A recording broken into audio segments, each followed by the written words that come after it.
for the Denton County Transportation Authority. It is 10:06 a.m. and we will call the board director meeting to order. First item of business is the invocation. And does anybody want to give the invocation this morning? I didn't get a chance to ask. I will. Oh, Father, we've just come once again before your throne, and Father, we're asking for your leadership as a Rapha, Lord. We just need healing in this country, Lord. We need a season of healing and unity. Father, we pray for all those affected in Texas by the occurrences of the day, Lord. I know that it grieves your heart, but Father, you call us to come together and to unite, to lift these people up, parents and friends and teachers. And Lord, we just ask for good solutions to the issues of the day. Father, we come before you today and ask you to be present as we negotiate the issues of the day, Lord, with transportation. Father, we thank you for everyone sitting around the table and the chairs, Lord, and all those viewing, Lord, that you would bless the families, Lord, that you would guide us, not just in knowledge, Lord, but in wisdom. And Father, that you would help us look at how each issue affects each one of us and our neighbors and the community, Lord. And Father, that you would help us with being creative of how we can navigate these areas. Father, I thank you that you call for unity and diversity. And so, Lord, we ask you now, Lord, to put all those things aside that would cause division. Lord, we thank you for the beautiful day. We thank you for summer and all the great things that we're going to be able to do. Lord, we ask that you be with us today and all the things that we lift up to you. We ask this in the name of your Son, our Lord. Amen. Amen. And now would you all please stand for we will perform the Pledge of Allegiance. I pledge allegiance to the flag of the United States of America and to the republic for which it stands, one nation under God, indivisible, with liberty and justice for all. And now the Texas pledge. Honor the Texas flag. I pledge allegiance to thee, Texas, one state under God, one and indivisible. Thank you.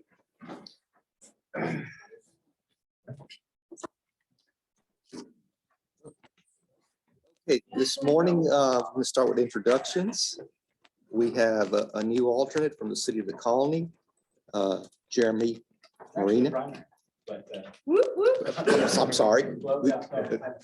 I apologize. For the Colony's member, Jeremy. Thank you for joining us. Paul, do you have any other introductions? Mr. Chair, I'd like to introduce Mr. David Leininger. For those of you who don't know, Mr. Leininger, as you recall from our last board meeting, he is serving as our interim CFO. He comes to us with a long and distinguished career, most recently at DART as the CFO for a decade and then as interim CEO. And so we're really grateful to have him on board, and his value has already been apparent in the time that he's been with us. So thank you, sir. Welcome.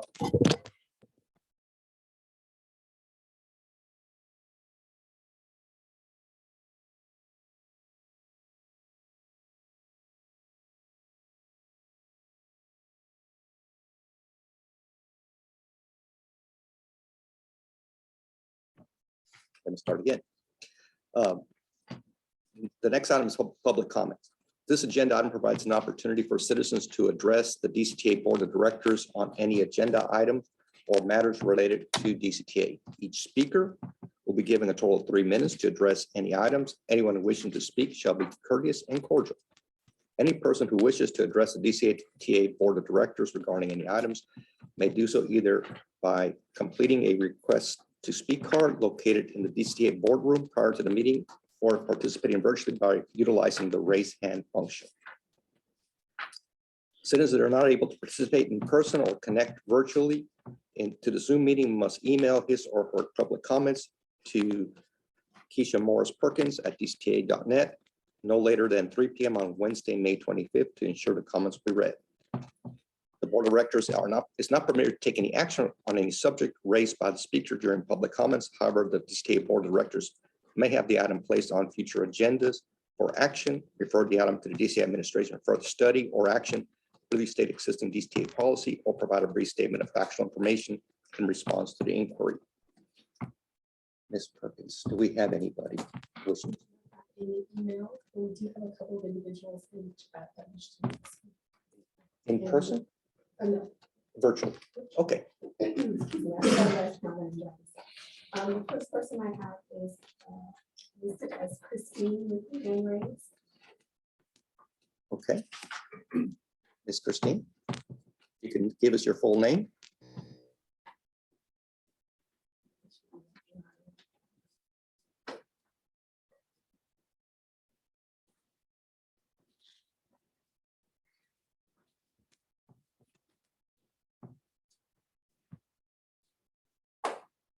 I have permission to speak.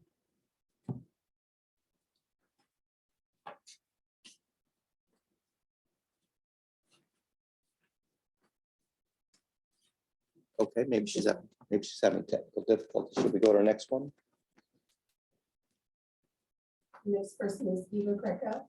Okay, Ms. Greco, can you give us your full name, and then you have 3 minutes to speak.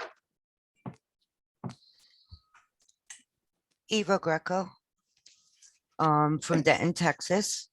Good morning, everyone. May 11th, Public Forum. Paul Christina, it was a pleasure meeting you, sir.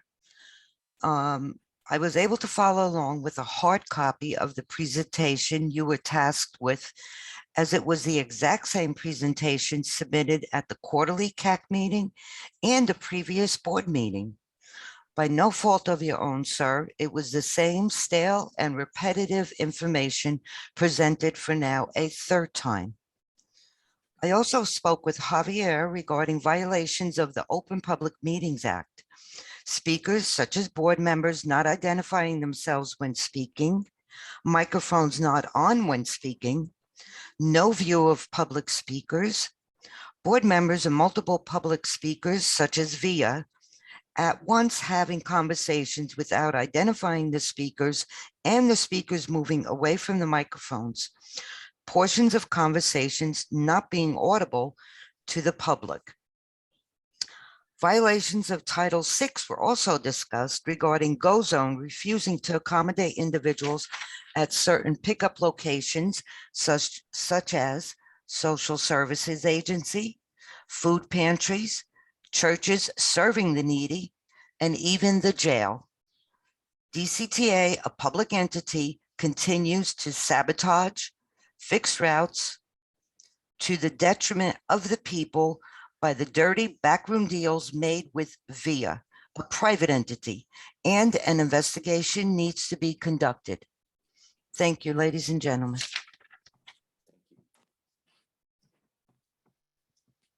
Keisha, do we have the first speaker? Next we have Cameron. Ms. Cameron?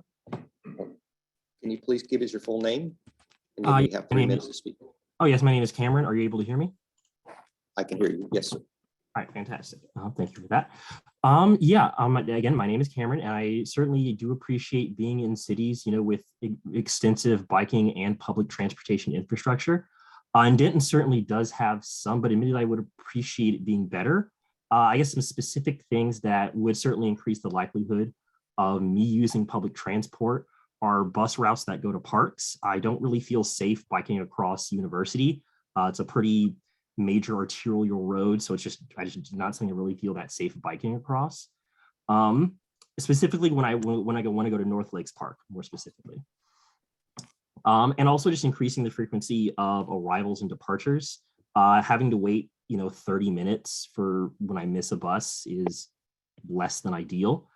And I guess the last change that I personally would appreciate is increasing the frequency of the A train, specifically at night on weekends, closer to around the closing time of bars, so that I have yeah, I just feel better, going to and from one place to the next. So yeah, those would be, I guess, some changes that I personally would appreciate that would increase the likelihood of me using different bus routes in the DC and the A train.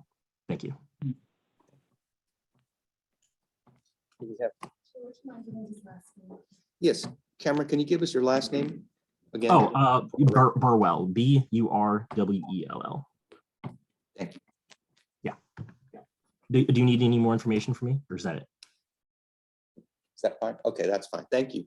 Absolutely. Would you like to try Christine again? Yes. Christine, are you able to join us now? Can y'all hear me now? Yes. Could you provide us your full name? Excellent. Christine Bray, and I live on Cordell Street in Denton. So I just wanted to say that I came to the last board meeting and I saw a lot of discussion of the need to cut back on bus routes that were underperforming. So I thought I would give my perspective on getting to the DCTA public feedback meeting that occurred with the CEO. So I could have taken the bus to get to the meeting. I live on Cordell Street, which abuts Carroll Street, and so I have a relatively easy bus to the DCTA transfer center. I didn't wind up taking that bus, however, and the reason that is if I had taken that bus to get to the DCTA transfer center, the buses stopped running at 7 p.m. and the meeting ended after 7 p.m. So I wouldn't have been able to get back by bus. I know that this is a common problem. So for example, one of my old roommates could have taken the bus to work, but could not have taken it back from work. So they didn't use the bus system because they couldn't use the bus system for both trips. When I arrived at the DCTA transfer center and public comment for that meeting began, I started out by going on my phone and going on the Go Zone app so that I could see if I could get a Go Zone. Like if I had taken the bus to the DCTA transfer center, could I have taken a Go Zone back at that moment? And the answer was no. All of the Go Zones were occupied. And then at the end of the meeting, right before it wrapped up, I did the same exercise. I went on my phone to see if I could get a Go Zone. And again, the answer was no. So I think that if we're talking about failing ridership on buses in the system, we have to look at, well, is it convenient? Do the buses come regularly? Is it easy to ride? Do the routes make sense? Are you able to get back to your destination or to your origin point if you take a bus away from it? And the answer on all of those questions is no. So I think that if we're talking about why is nobody riding the buses, the answer is quite obvious. It's because it's an unusable system. Every other city in the world has figured out how to make buses work. I don't think Denton is an exception. I think this is a failure by the board to create good, usable buses. Thank you. Do we have any other speakers? That concludes.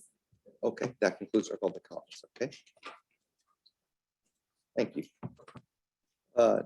Now we're going to move on to the consent agenda. These are items that are taken as a whole.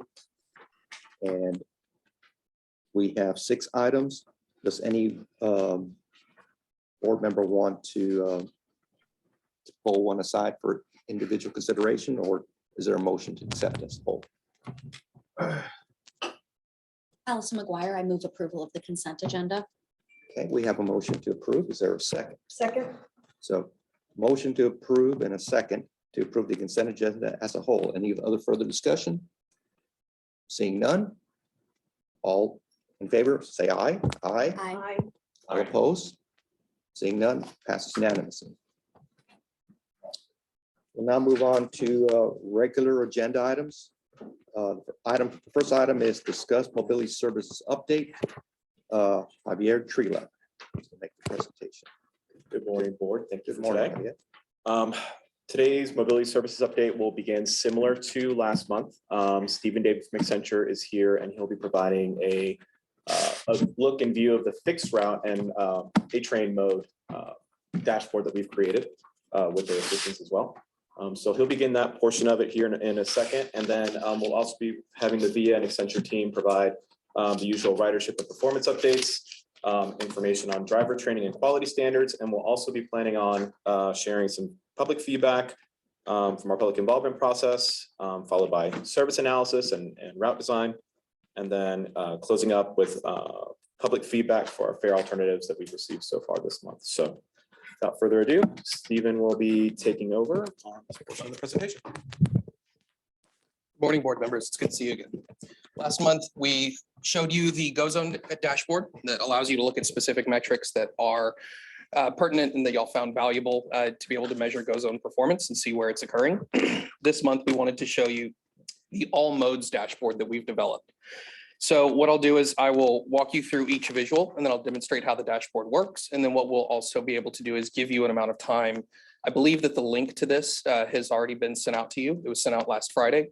But, and I'll be happy to answer any questions you might have, but what we'd like is to get your feedback on the usability of the dashboard and where you think improvements could be made. So if you take a look at the top left of this dashboard, you'll see that there is going to be a total ridership for the previous month in reporting, so April. And again, this is cut out by all modes of transportation administered by DCTA. You'll also see a fiscal year to date of total ridership as well.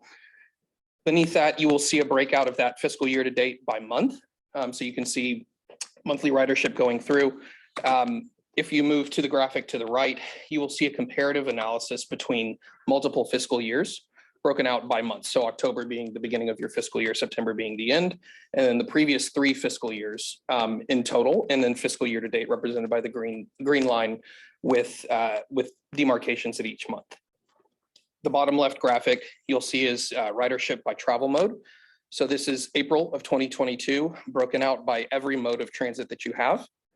And then if you look at the bottom right, you will see ridership on a rolling 13 months with your top 5 routes. Now it's important to note a couple of things. First is that A train is not broken out by stops. So we're considering that one quote route. The same thing with GoZone, same thing with Vanpool and Access. But with Connect and UNT, we're actually able to break those out by their individual routes. And that's where that top 5 routes becomes very relevant. So as you can see right now, GoZone is your top producer in ridership. With the DP route in the UNT, CP and UNT, and then A train is also a significant producer in ridership. But if we are to click, and this is where the flexibility of the dashboard comes into play, if we are to click UNT routes, for example, all of a sudden it breaks out into the 5 most productive routes for UNT. If we wanted to see Connect, we can also see that by clicking Connect, and it breaks it out. DC7 is no surprise here that it's the most productive. If you take a look at the top of the screen, you will see 3 slicers that we can use. The first slicer is a month. So if you want to take a look at historical information, you can go down and take a look at, for example, May of 2020, and you're able to break out the information and see what it looked like in May of 2020 for ridership. If you wanted to instead do a comparative analysis by service type, we can actually select those. So if you just want to see GoZone, we can select that. If you just want to see UNT routes, we can also see that. And that gives you the ability to take a look as a comparative analysis of the previous fiscal years for specifically UNT routes or more specific Connect, for example. So we can take a look. Now, the important thing about this, and this is the interesting part about dashboards like these and why I'm excited for y'all to have it, is you actually have the flexibility to do what's called sticky filtering. So where you can blend multiple versions of the data to itself. So for example, if you want to do an addition of GoZone into Connect, then all of a sudden everything recycles itself, and we can begin to see what GoZone plus Connect looks like from a ridership perspective if we wanted to see fixed route. And then we can clear that out. And then if you also just want to go to a very specific route. So for example, if we wanted to go to BST and take a look at that historically over the year and see how it's comparing to itself, if we wanted to go to Denton Connect 7, we can also do that and see how it's comparing to itself year over year and in comparison to the previous fiscal years. So I will pause on this and answer any questions that you might have. Also reminding y'all that you have this link, and this is something that you can go into your computer or on your phone, access it, and then play around with it and see what you like or what you don't like about it. Any questions? Just to clarify, ridership is boardings. Correct. Okay. Sometimes those metrics get a little, I just want to make sure we're all on the same definition. Thank you for clarifying. No, I appreciate you. This looks great. I just a question that I don't think I got this link. If it could be forwarded to me again, my apologies. That could absolutely be my mistake. The intent similar to GoZone, is to send it out in the CEO's report. So if you didn't Okay. have it already, it could be that's going out this Friday, and that's just my mistake. We'll make sure that it goes out to everybody at the end of this week.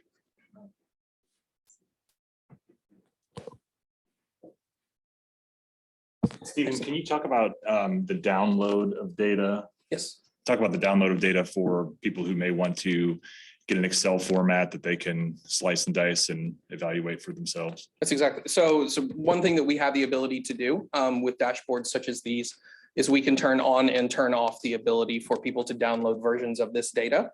So sitting behind this, what this dashboard sits on top of is one spreadsheet that has every single mode of transit over years. And what we can do is give the opportunity for the public. So as a reminder, similar to GoZone, the idea is that this is going to be published on the DCTA website and give the public the ability, along with y'all, to be able to either look at ridership currently or do kind of a fact-finding mission and see what it looked like historically and comparatively.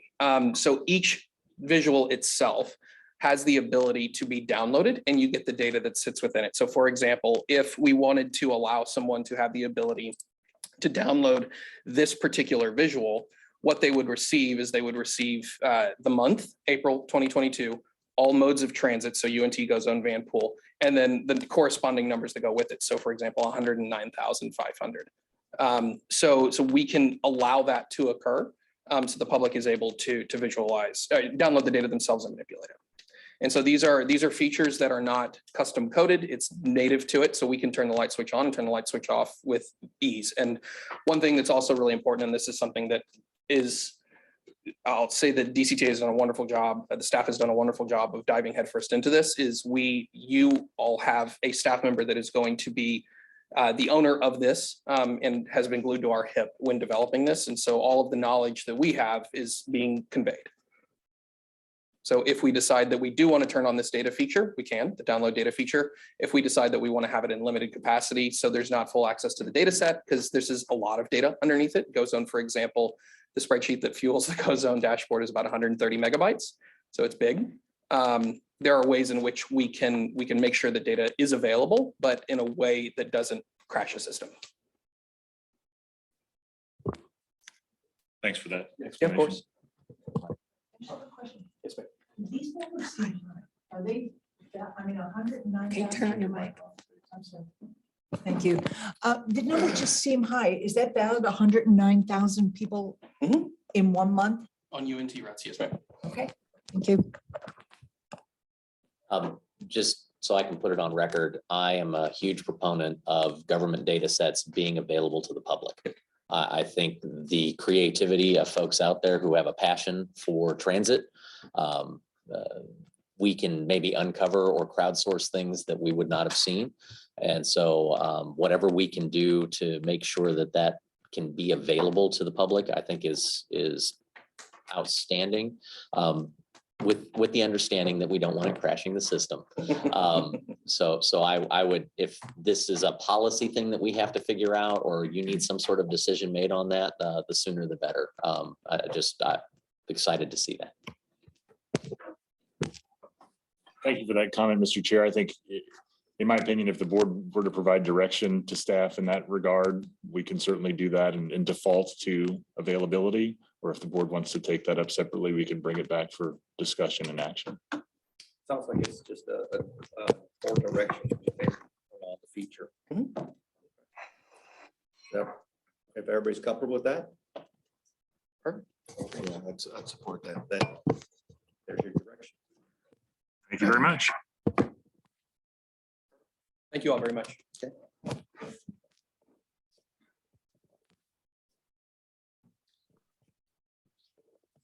Point of clarification on the link. The link was sent out last week in the CEO Weekly, but caveat to that, we had to make some back-end changes earlier this week, just how the data feeds. So the link did change. So we'll go ahead and provide that link out. I know the CEO Weekly doesn't go out on Friday, but we'll make sure that some other method of getting that out to you and the updated link will make its way out. Yeah, we will send an email on Friday with the new link to all board members.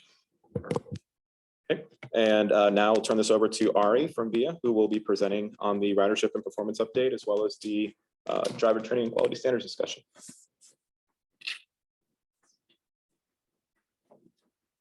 Good morning.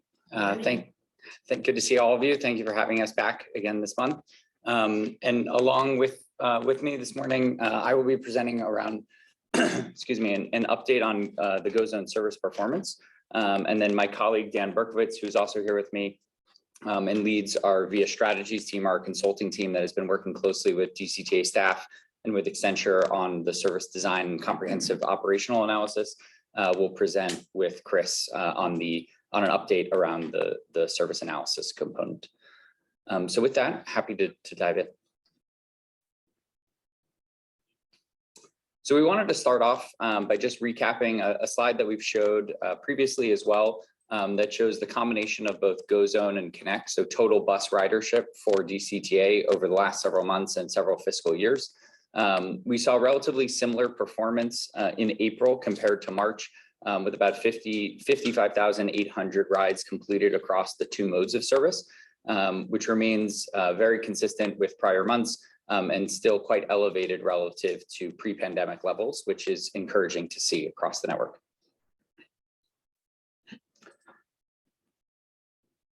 Double clicking to within GoZone specifically, we saw a very similar number of driver hours on the road in GoZone in April versus March, about 13,700, and that translated into roughly the same ridership month over month of about 47,500 rides in GoZone specifically.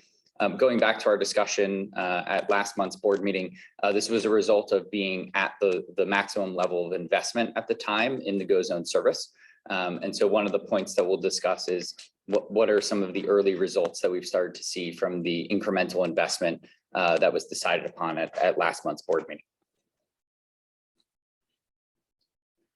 Utilization, which is our key metric of efficiency, this is the number of rides per vehicle per hour, remained roughly consistent with March at 3.5 rides per vehicle per hour, and overlaying that with the number of completed rides. We also wanted to mention, kind of double clicking into that 47,500 rides that were completed, and looking at that composition, we saw pretty material continued growth in the Louisville and Highland Village zone. So ridership within Louisville and Highland Village was up to about 10,500 rides in April, which was compared to just over 8,000 rides in the month of March. And so that, along with that, saw continued growth in the efficiency and utilization of ridership within the Louisville and Highland Village zone, which was up to about 2.5 rides per vehicle per hour in Louisville and Highland Village. And so overall, that was associated with a small drop in ridership in the Denton zone. And given the mix of efficiency, given the density of the two zones, the higher ridership in Louisville Highland Village compared to the Denton zone resulted in that kind of 0.1 drop in overall system efficiency. But we view that as quite positive because within the Louisville Highland Village zone, there was continued growth of efficiency. So that 2.5 rides per vehicle per hour that we saw in Louisville Highland Village is up materially from the beginning of the year, where that efficiency metric was about 1.5, 1.6. And so we view that as quite a positive trend for the service overall and the GoZone service overall, that there's continued growth in ridership in the Louisville zone.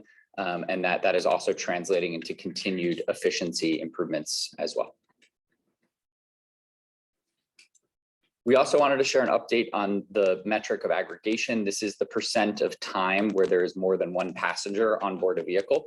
That was at 43% for the month of April compared to 45% for the month of March.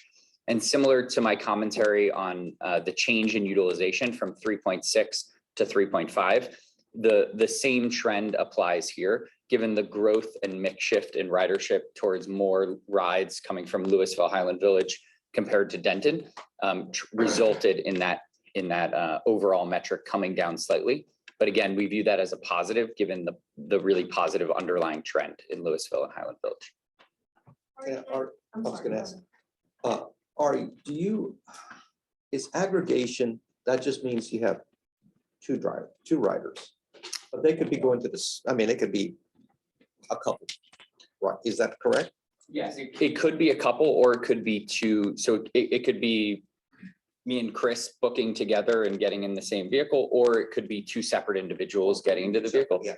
And it's two or more. It's just two or more. So two it's or more. hard to determine if if you have truly two unique rides, kind of going to the one going to one place and one a few blocks later versus a couple going to the same place.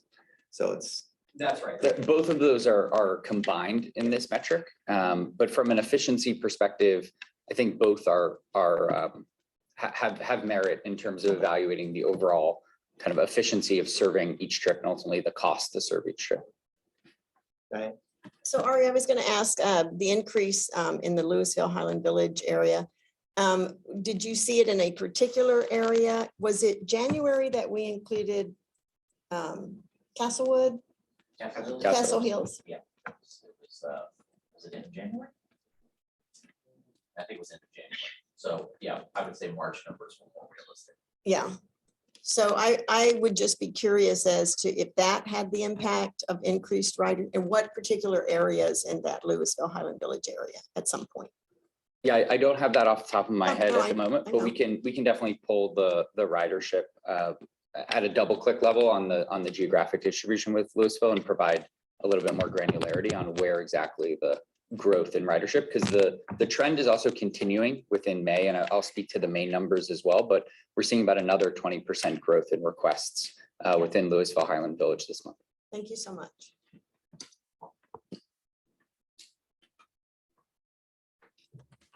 And then also wanted to provide an update around seat unavailability, as this was a key metric that we discussed over the last couple of board meetings to evaluate the availability of service. We saw that number slightly decline to 15% overall for the month of April compared to the month of March. And again, this number was constrained given we were at the maximum amount of budget. And so if we jump to the next slide, wanted to share an update around, similar to the availability of service. Wait times were pretty consistent in April, again, because we were operating at that maximum level of service available under the contract. And so slight decline, although I would characterize that as roughly flat. And then within this slide, we wanted to share an update around at the last board meeting a month ago, the board supported additional investment in GoZone to improve the availability of service and to improve the wait times in the service. And so the green bars here represent, these are all weeks over the last several weeks. The green bars represent actuals, and then the blue bars represent forecasts of how many hours are we looking to deploy each week in the service. At the time this presentation was prepared, we had less actual data available. And so I can also speak to the recent performance and this week as well. So as you can see, immediately following the board meeting on the 28th of last month, we worked with DCTA staff and our team to start ramping up the supply and the service. This included us bringing in 12 additional vehicles pretty immediately into the service. We were able to do that within 1 to 2 weeks of the board making that decision. And then we've also added additional drivers to the pool. So we've already added, I believe, this month about 15 additional drivers to the population. And so with the addition of vehicles and the addition of drivers into the service, we've been able to deploy additional hours on the road. This week we are tracking, which is kind of represented by the last bar. We had been targeting to get to about 4,050 hours on the road, and we are tracking to just about that, understanding we're halfway through the week. So we are very well on track to achieve our ramp up that was targeted following the board's decision to invest in the service. And that has started to result in improved availability and improved wait times in the service. So when we look at those, sorry, when you look at these, what it doesn't drill down to, and I'd be curious to speak, if you could speak to, is how many vehicles is that equating to during peak times? Yeah, so this is equating, like for using this week as an example, where we're trying, we had said, look, by the end of May, we want to ramp up to about 4,000 hours. That equates to about 52 vehicles on the road at peak times. Okay. And we've been targeting to have about 18 of those vehicles, so about 35% of the supply available within the Louisville Highland Village zone at peak times within a day. I love that you predicted my next question. Thank you. No problem.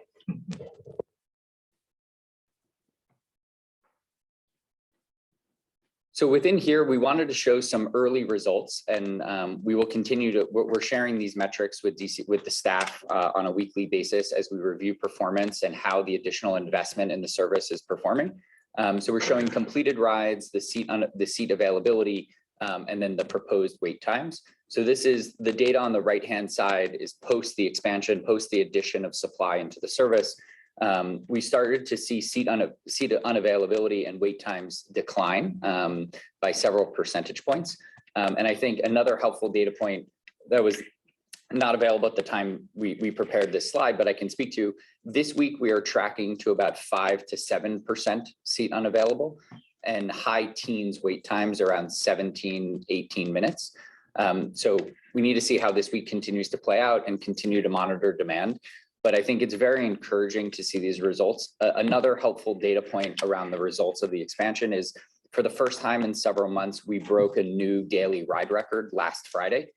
We completed over 2,100 rides in GoZone service on a single day last Friday, which was a new record that we had not reached those levels in several months, given the constraints on the supply availability.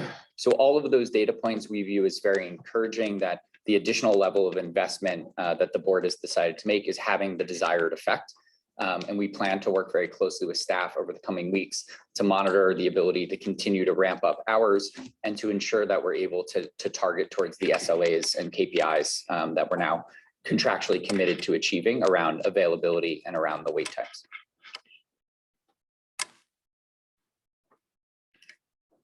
Following our discussion last month, we wanted to circle back on the topic of drivers, as there were several questions around the driver screening process, the driver training process, and how we go about that with some specificity.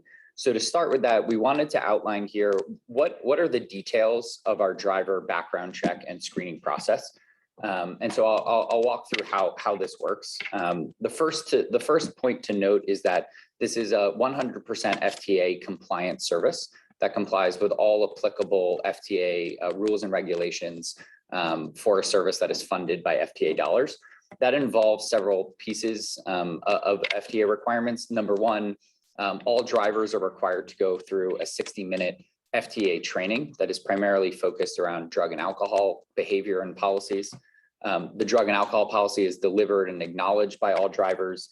If applicable, we survey prior employment questions around drug and alcohol, and we complete pre-employment drug and alcohol testing. In addition to the FTA requirements, we work with a national third party called Checker that helps us run motor vehicle and criminal background checks. And so we wanted to provide some details around what are the characteristics of motor vehicle checks or criminal background checks that would automatically disqualify a driver from participating in the GoZone service. So as an example, on the motor vehicle side, we check for the last 7 years of any incidences of reckless driving, any incidents of hit and run in the last 7 years, driving with or driving with a suspended or revoked license in the last 3 years, any incidents of speeding over 100 miles an hour in the last 3 years. And if any of those records are found on a particular driver during the background check process, they're automatically disqualified from participating and they fail the screening process. Similarly, on the criminal background side, we check multiple databases, including county, federal, national criminal search, the sex offender search, and the global watch list. And if any incidents are found within those databases as well, those would also automatically disqualify a driver from participating in the service.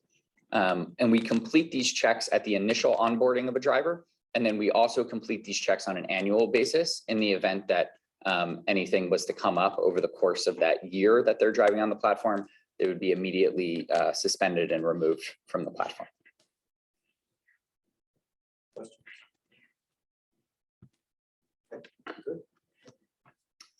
And we are highly focused on driver safety, customer service, and appropriate use of the platform. And following our last discussion, we wanted to come back to provide some additional granularity on how do we actually go about doing this on an ongoing basis in the service. And we thought it would be helpful to look at this in a bit of a matrix to say safety, customer service, and appropriate use of the platform. How do we do that in terms of selecting drivers for the service, in terms of promoting the right behaviors while they're engaged in the service, and reinforcing that behavior or taking action against those individual driver partners to ensure that we're maintaining our high levels of standard. And so starting first with safe operation and driver safety, this begins at the selection process with our background checks. So ensuring that there's nothing in motor vehicle records or in criminal records that are flagging a driver as potentially unsafe to participate in the service. We go through pre-employment drug and alcohol testing and educate all of our drivers around the policies associated with that. And within the mandatory onboarding session that drivers go through, we're reviewing several safe driving tips, including safe operation of vehicles, safe pickup and drop off of passengers. Over the course of a driver's life cycle with us, we're promoting those behaviors with a few additional tools. Number one, we have Naudo safety dash cams installed in all of the vehicles that are providing automated alerts and information to the drivers. We have fatigue rules in place within the service that do not allow a driver to operate more than a certain number of consecutive hours within the service. And we have an e-learning platform that I'll double click into in a moment that is available to drivers to continue to reinforce and promote the type of safe operation that we're looking for. And in the reinforcement category, we're using all of that Naudo dash cam footage, as well as looking at drivers who have multiple cases or incidents arise against them, and using re-education, suspensions, and disaffiliations from the platform to ensure that we're keeping the right people engaged in the service. Very similar on customer service. Customer service also begins all the way at the beginning of the selection process and the onboarding process. Within the mandatory onboarding session, we're going over customer service best practices, disability awareness and sensitivity. Drivers who are going to operate wheelchair accessible vehicles go through a mandatory certification process to know how to handle those passengers, how to properly secure a wheelchair in the back of the vehicle. That is all promoted by giving visibility to drivers of how customers are rating trips that they're providing through ride rating visibility. We have a dedicated team of driver partner advocates. These are former drivers that work for us on our team that are engaging with the driver population to review customer service and encourage the right behavior. And there are also several customer service focused learning modules that are available to drivers to complete. And we then take action against drivers who are providing a low level of customer service based on those ride ratings and based on the customer service complaints that we're receiving. We will then take re-education or suspension or disaffiliation action against those drivers. Similarly, on appropriate use of the platform, we want to make sure that drivers are using the platform and performing the duties that we expect them to do. This involves at the selection and onboarding process, how to use the VIA app, how to understand what the service is designed to do, who's going to be using the service, and the policies of the service, including our zero tolerance policies for drug and alcohol, our zero tolerance policy for anti-discrimination, our zero tolerance policy for weapons. And over the course of a life cycle of a driver, we're promoting that by not just educating drivers on how to appropriately use the platform, but the best drivers in the platform get the best access to earnings opportunities, to selecting driving slots on the platform. And we use that as an incentive mechanism to encourage drivers to hit high marks across all of these categories in order to be able to work the best hours that they want to work. And similarly on the reinforcement side, if there are instances of misbehavior, we can restrict drivers' ability to work on the platform for a certain period of time, whether that's a day or a week or a longer period of time. If drivers say that they're going to say, I'm going to sign up and I'm going to drive tomorrow from 6 a.m. to 1 p.m. And then they decide not to show up, or they just cancel last minute, which obviously has an impact on the availability of service as we plan for them to be a part of that service. Our vehicle partner will assess them a fee for effectively reserving a vehicle to use that day, but then basically missing out on an opportunity for another driver to use that vehicle. And that's a financial incentive or disincentive that our vehicle partners implement that has had a positive impact on encouraging drivers to do what they say. They say they're going to come to work, actually show up and drive. And so overall, this is our comprehensive approach to promoting safety and excellent customer service and appropriate use of the platform that begins all the way from the driver's first day with us, all the way to their last day with us. Questions? Yes. Allison. Yeah, I'd love to hear more about the Nauta camera system. I was kind of just Googling and doing some preliminary reading, but you mentioned that all VIA vehicles now have these cameras installed. About 80%. 80%, okay. And how long has that been the case? I would need to get the exact date, but we launched the installation over the last several months. So I just need to check if that was the end of 2021 or the beginning of 2022.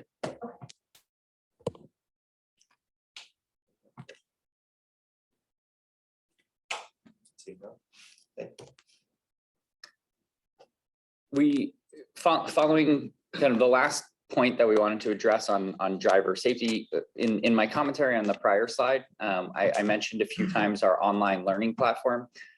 We've worked with an industry-leading online education platform called EduMe that provides a really nice and easy to use and follow along platform for custom content that is available to drivers for high distribution. So we've built 11 custom modules for the GoZone service that include quizzes, interactive content, as well as certain videos to cover topics like safety, disability awareness, how to use the driver app for the best type of pickup and drop-off coordination, how to collect fares and what types of fare payment methods are accepted, what kind of DCTA passes are accepted on the platform, and all of the policies that we have that I just mentioned. And so here are a few screenshots of what that looks like. You go in, you select which learning module you're engaging in, and then it takes you through step by step to provide education and reinforcement. And we see very high engagement with this platform. This platform has about an 87% access rate from all of the driver partners on the platform, which we find very encouraging. About 70% of the drivers have completed all of the tutorials on this platform. And so we found this to be a very effective way, given the pretty substantial workforce that's engaged. There's about 120 active drivers in the GoZone service at any one time, that this is a very effective tool to constantly disseminate and promote the right information to driver partners. Another question. So you mentioned that about 70% have completed all modules. Is there any type of deadline or requirement? What about the 30% who haven't completed all the modules? So the onboarding session, which also covers several of most of these related topics, is a mandatory onboarding session that drivers must complete prior to becoming active in the service. This online platform is not a mandatory program. We highly encourage it with all of our driver partners, but there's not currently a mandatory requirement to complete this. Can we make it mandatory? I think we would need to have a discussion around some legal considerations around that with DCTA staff, but it's definitely something that we are very focused on achieving as high of a percentage as possible. But I think it would require a bit more discussion. I mean, 70% is certainly a good number for something that's not mandatory, but I feel like 100% would be a reasonable expectation. You know, maybe not like tomorrow, but maybe say, okay, you've got 3 weeks to complete all modules or whatever it may be.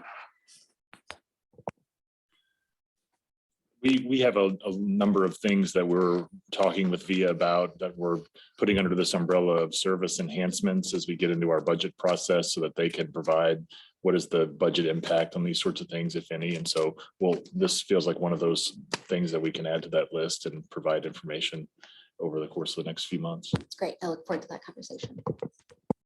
Just from my own personal knowledge, this EduMe platform, is it text only, multimedia? How does it deploy? It's multimedia. So some of it will be text, some of it will be interactive text quizzes, as well as video content. Okay. And about how long is each module? I would need to check on that. I don't want to misquote, but they range. So some of them can be up to 30 minutes or an hour. Some of them are 10 to 20 minutes. But we can get a breakdown. That's just my educator head. Just curious on the length of time and how that works. So, thank you. No rush.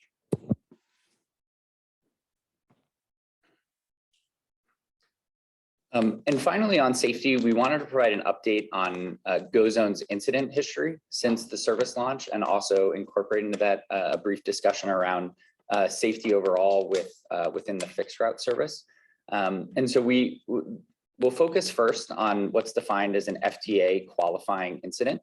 And an FTA qualifying incident is a standard defined by the FTA, which basically says any accident in which there's disabling damage to the vehicle, so the vehicle cannot be driven by itself off of the scene, or an accident in which an individual involved in that accident receives medical attention away from the scene of the accident. So based on that definition, on the chart on the top left, the blue bars represent the number of FTA qualifying accidents that we've had in GoZone since the service launched in September. And then the orange line provides a metric. We use a metric of the number of FTA accidents per 100,000 miles as a way to standardize and be able to compare across modes and across different service types. And so the orange line on that graph is that the average number of FTA accidents per 100,000 miles over the last 3 months. As you can see, some of the lumpiness or sporadic nature of accidents, we find that looking at a 3-month average provides a better window into history to provide a viewpoint into the accident history. And so there were several 3 FTA qualifying accidents in September in the month that the service launched, followed by 2 in October. There then were 3 in December, but we've also had 5 months of service that have had no FTA qualifying accidents at all. And so overall, currently, our number of FTA accidents per 100,000 miles over the last 3 months sits at about 0.15. So that's the data label for the orange line on the April and May value. And we now, as a result of our contract modification as of last month, we've set an SLA or a KPI around the number of FTA accidents per 100,000 miles to keep that number below 1. And so currently the performance against that KPI is 0.15. And at the table on the bottom, working with DCTA staff, we provided a summary by month of the number of FTA accidents within GoZone. So that's the first row of that table. The second row of that table is the number of FTA incidents for fixed route service. And overall within FY22, so October to date, there have been, and comparing to the number of miles in GoZone and in the fixed route service, currently on the right-hand side of that table, GoZone overall for the fiscal year is at about 0.39 FTA accidents per 100,000 miles, which is comparable to the 0.34 for fixed route service. So we view that positively as the 2 modes are performing relatively similarly in terms of safety. And of course, as I mentioned, in the last 3 months, so that's the whole fiscal year. In the last 3 months, the GoZone performance number has been 0.15. In addition to FTA accidents, we also track just all accidents or all incidents in the service that we put in a separate category called non-FTA accidents. And so that's represented by the last row of this table.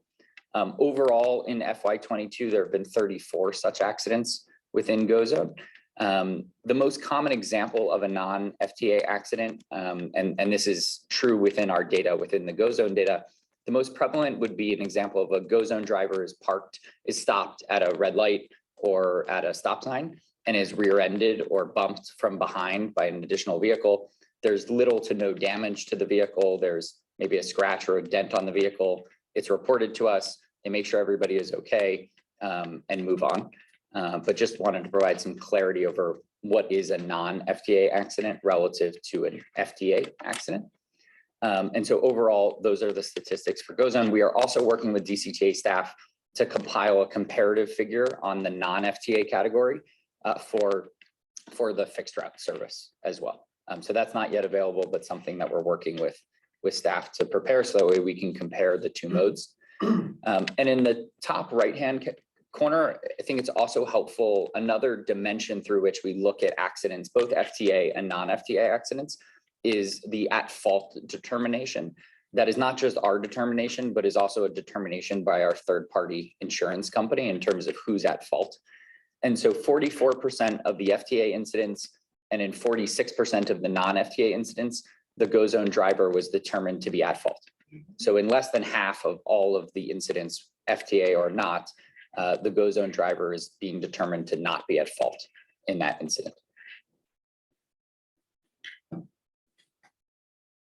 I really appreciate this data set, especially when we're normalizing it. Of course, 0 is aspirational, and we all want to get there. But I think this is really important when we have conversations out with the public to understand that we have a lot more vehicles out on the road, and it is a very safe product. I imagine my 100,000 miles of driving might show up a little different. So I appreciate the data. Thank you, Mr. Vice Chair. From staff's perspective, our desire is to create a standard set of metrics around these safety figures like we do for ridership that shows up in some sort of dashboard that's with a feedback loop that every time one of these reports hits, senior staff is aware so we can identify root cause and identify opportunities for continuous improvement. So this is the goal with this slide is to get the information out and then work with our partners and internally to continually refine our safety reporting and improvement. I think that gives great feedback to one of the cores of this entity, which is safety. So not only being able to let the public know what that safety metric is, but to also measure and key against that. Because if you don't measure, you don't get it. And so if we're measuring against a core value, then we know what we can drive toward, and we don't have to just accept the bare minimum, which in this case would be the FTA number. We can push for further. Correct. And we look forward to diving more into that idea of safety as a core value in our workshop here in a couple of weeks. Any other comments?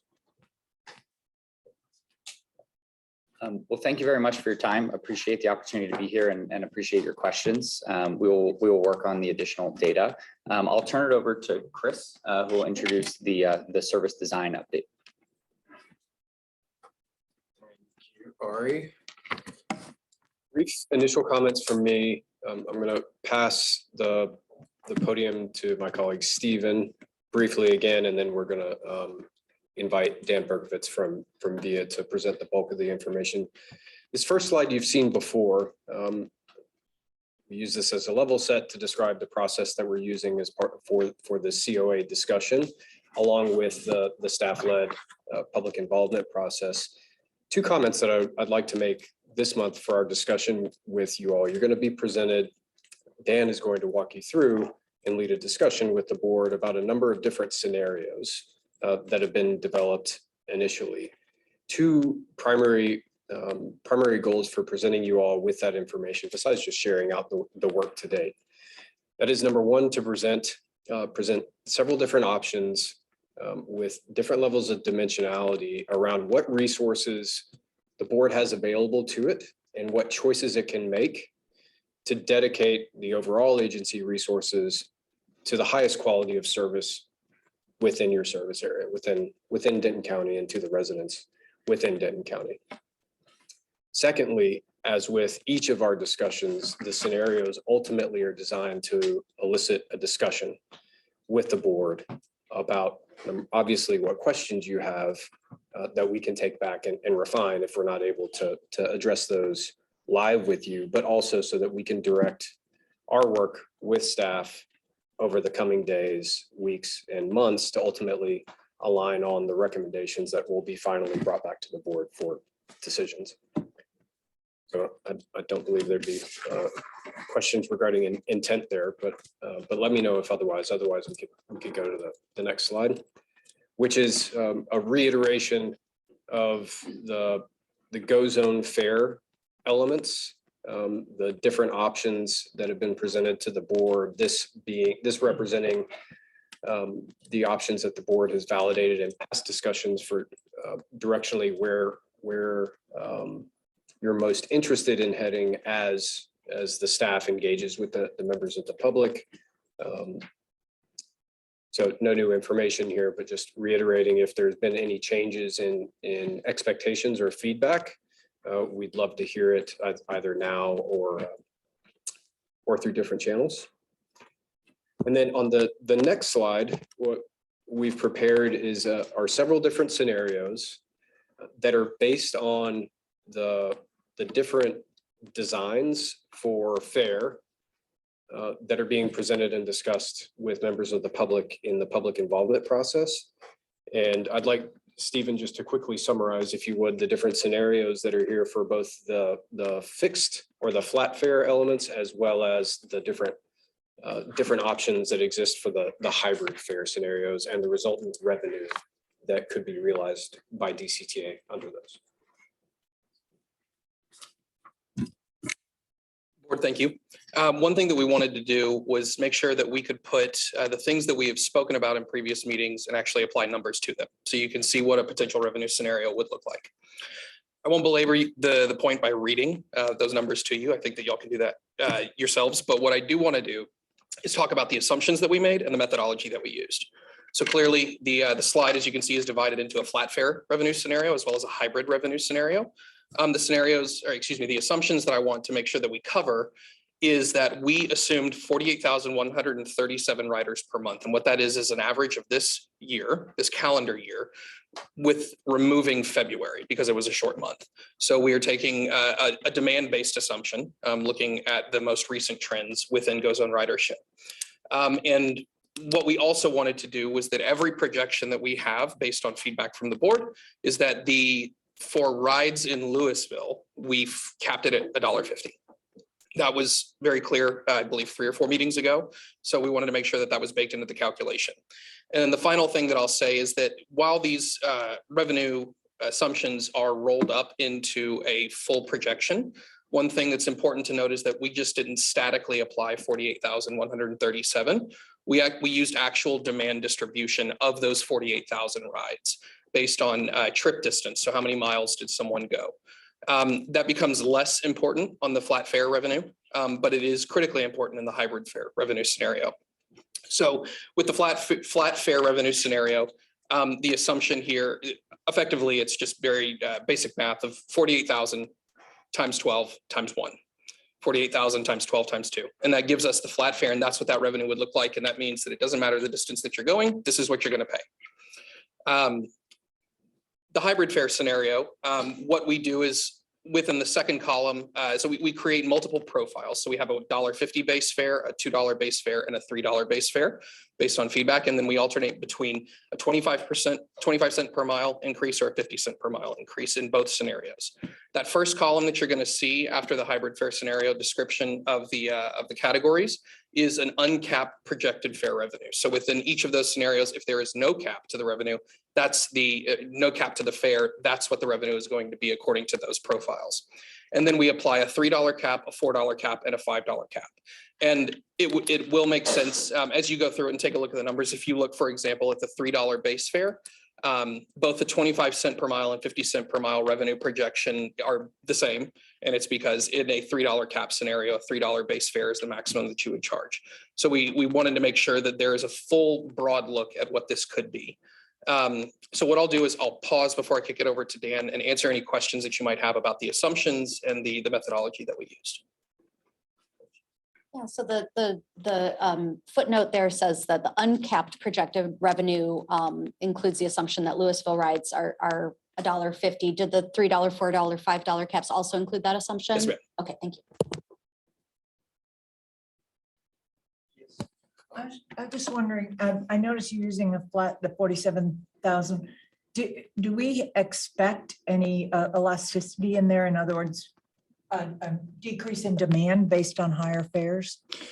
So we absolutely, if you remember in the previous meeting and the meeting before that, we did talk about demand elasticity from, and I would let VIA speak to it, but the VIA does actually have a pool of experience with it within their own clients. And there were instances in which there was an increase in ridership when cost went up and it was going from the free fare model into a paid model.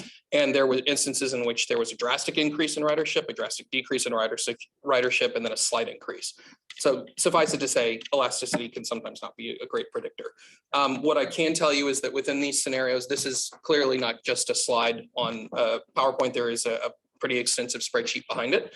And so one thing that we can do, if that's something that the board would like, is we can look at potential scenarios in which there's maybe a 15% increase, 15% decrease in ridership. There are potential revenue scenarios in which we could entertain. Any other questions? I think it's just something to be mindful of. This summer is going to be the first summer that we've experienced with GoZone. So I want to make sure that we recognize that it may not be the result of certain variations, but more a summer we've not experienced. Absolutely agreed. I think that's a really wonderful point to make. And if we were to look at fixed route, we would see that historically, summer and winter are dips in fixed route ridership. What I can tell you is that the only experience that we have within a holiday or a seasonality that we've experienced with fixed route is over the winter months. And we did not see that dip reciprocally within GoZone ridership. And so there very well could be a dip. There also might not be. And so this will be, to your point, an excellent test case for revenue projection moving forward. Great, thank you. I will turn it over to Dan. Hey. I I have a couple of points. Number one, what has been presented in the public up to this point has been, we are considering 3 different fare models: a fixed fare, a variable fare based on mileage, and a hybrid, which is a combination of the 2. From the conversations we've had with this board over the course of the last few months, we've narrowed that to now, here's a fixed fare set of alternatives, here's a hybrid fare set of alternatives. What we intend to bring forward as staff into the conversation for June and then your decision in July is that these are the choices that you have as to what does the service fare look like moving forward. Does that make sense? Yes. I was going to throw perhaps another complicating suggestion into that mix before we are ready to make a decision. I wonder if we could include in the conversation an option to give staff the authority to vary the variable part of our hybrid fare in response to demand, as a way of sort of managing demand and hopefully funneling more riders to fixed route during those times when we're unable to meet demand with GoZone. I don't know how much more complicated that's going to make the conversation, but an additional thought that I'd like us to consider. Can you elaborate on what you're trying to get to? So for example, if we were to have a hybrid fare of, $1.50 per ride in Louisville, but then an additional 25 cents per mile beyond 3 miles in Denton with, $5 cap during periods of normal demand. But perhaps during periods of higher demand, maybe we could bump it up to 50 cents or even $1 per mile and raise the cap as a way of responding to demand and perhaps dampening it a little bit so that we're not, so that GoZone isn't being overwhelmed by periods of high demand. What I hear you suggesting is to implement some sort of surge pricing during peak. To use industry vernacular. Yeah, I suppose so. Yeah, it's variable pricing. I don't know what the FTA says about. Yeah.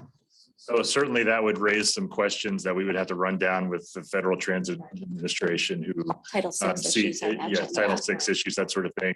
Also, surge pricing on commercial platforms is obviously driven by algorithms and capitalists who are trying to maximize profits, which is different than what we're about. I think more broadly, but rather than parsing those details, more broadly, staff has considered this fare structure as a policy decision that is the board's to make.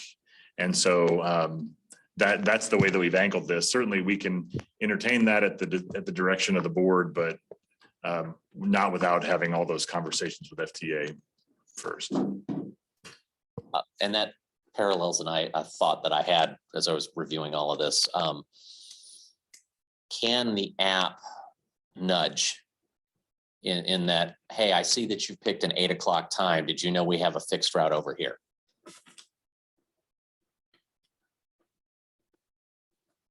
And that's maybe a separate conversation. I don't expect to have an answer now. But I think what we're both trying to get at is how do we solve that peak time crunch that we're seeing? I know we can't solve it by adding 100 more vehicles for 1 hour. So if we're trying to get Connect to allow for that bump, what tools do we have? What tools can we create to nudge, to move, whether it's economic or just a red dot on a phone? Absolutely, yeah, and I think Vice Chair Gilmore is definitely zeroing in on my concern. It's not so much that I want to see higher prices, it's that I want to see demand managed in a way that doesn't cause people to be late to work because there's a rush and demand is high and wait times are, and wait times and seat unavailable numbers are very high. Yeah, I'd like to explore doing it through pricing, but yeah, there are plenty of other ways to address that issue as well, I'm sure. Okay, I mean, I'm just concerned that we may add too much complexity and there's a lot of, there may be a lot of FDA issues. I do think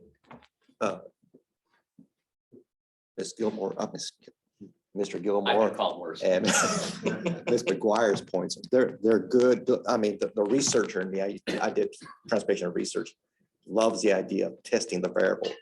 That almost might be more of a study that has to be done separately, at a research level. I'm kind of hesitant to try that at this time, thinking it's just adding too much complexity, but we could go back and study this, either, getting up. Yeah, the third party pricing is interesting, but it gives me heartburn from an FRA perspective, and I just don't think we can do it.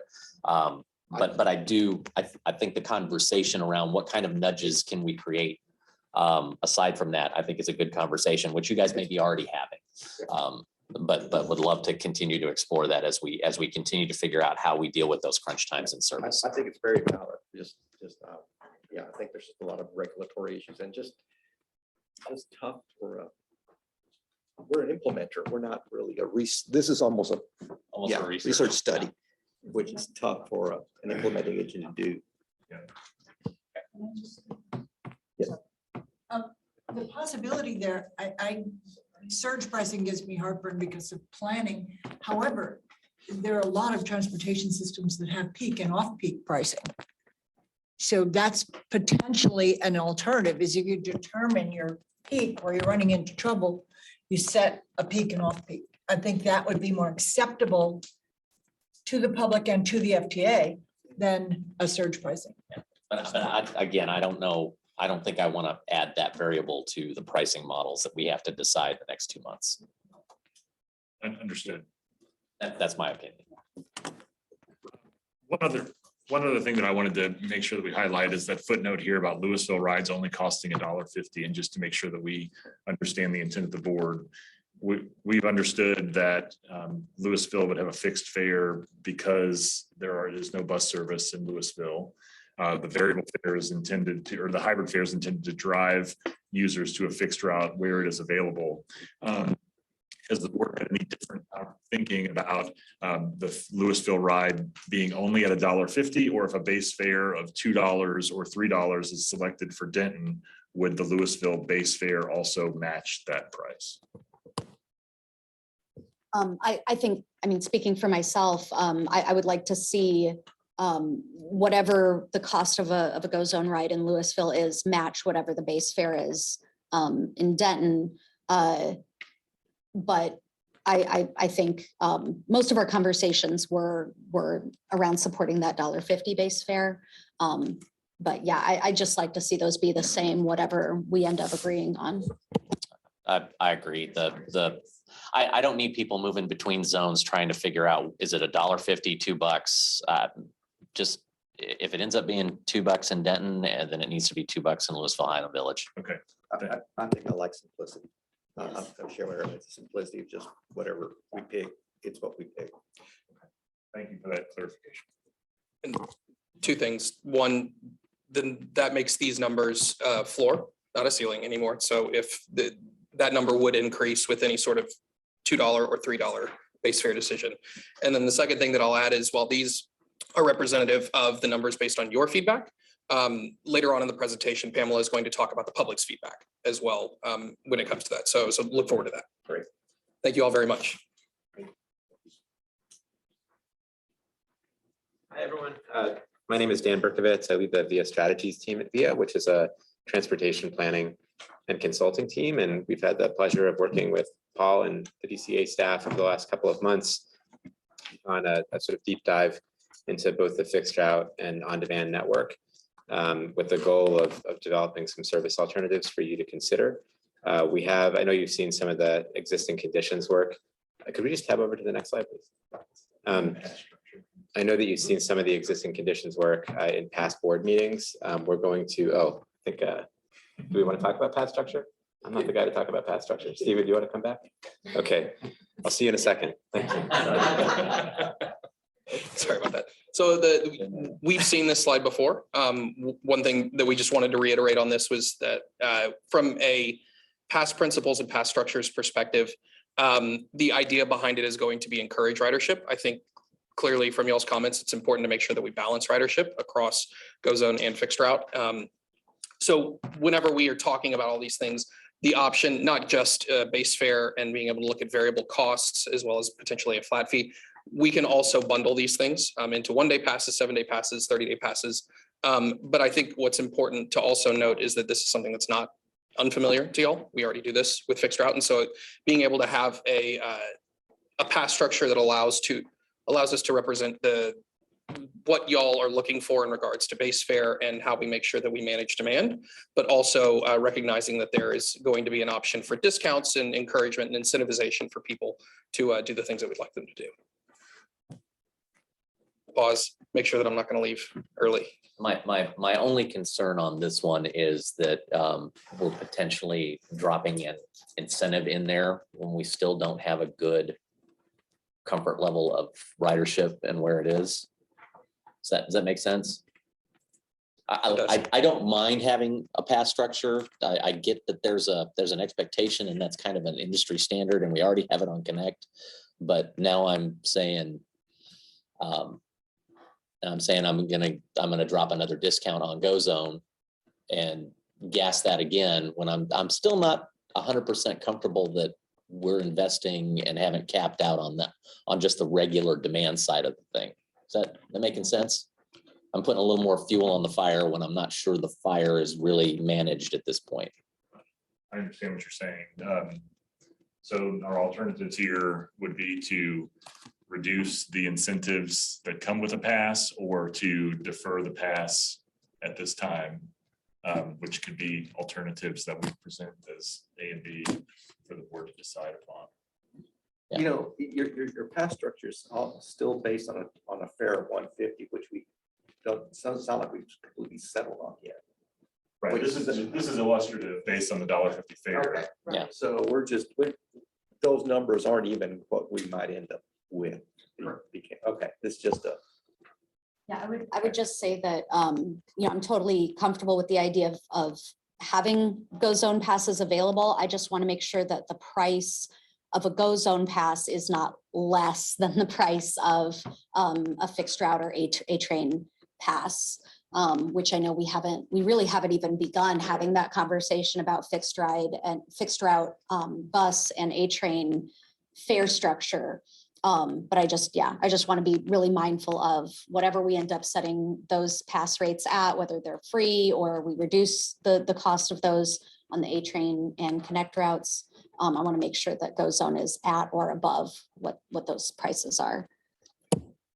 Our understanding on the board's feedback is that there's been consensus to that point, and it's heard and understood by this team, the relative pricing between the modes. Firstly, secondly, just a minor clarification, and then a suggestion maybe for some live feedback is just based on the $1.50 base fare, which is of course 2x what the current fare is. The other thing, and this is the suggestion for discussion, is that we could. There are a number of different riders who utilize GoZone multiple times per day and regularly throughout the month. That this would recognize that use and give those users that are repeat riders relatively more intense than the occasional users, an experience that is more like what is offered for the other modes at DCTA. So it would be consistent in that manner. Those comments obviously not disregarding the concern that you expressed. And I get the push-pull here. Destabilize. I get the push-pull here. One is I'm focused on demand and overall ridership. The other is consistency of pricing across modality. You know, I depending on how I wake up in the morning might depend on how I look at that. My concern about putting out a potential cost incentive without even having the summer, one full year's worth of data, that's I think where I have some agita. And from the Louisville Highland Village perspective, our citizens don't have a choice. I mean, it's go zone. So I want to make sure that we're sensitive to that as well.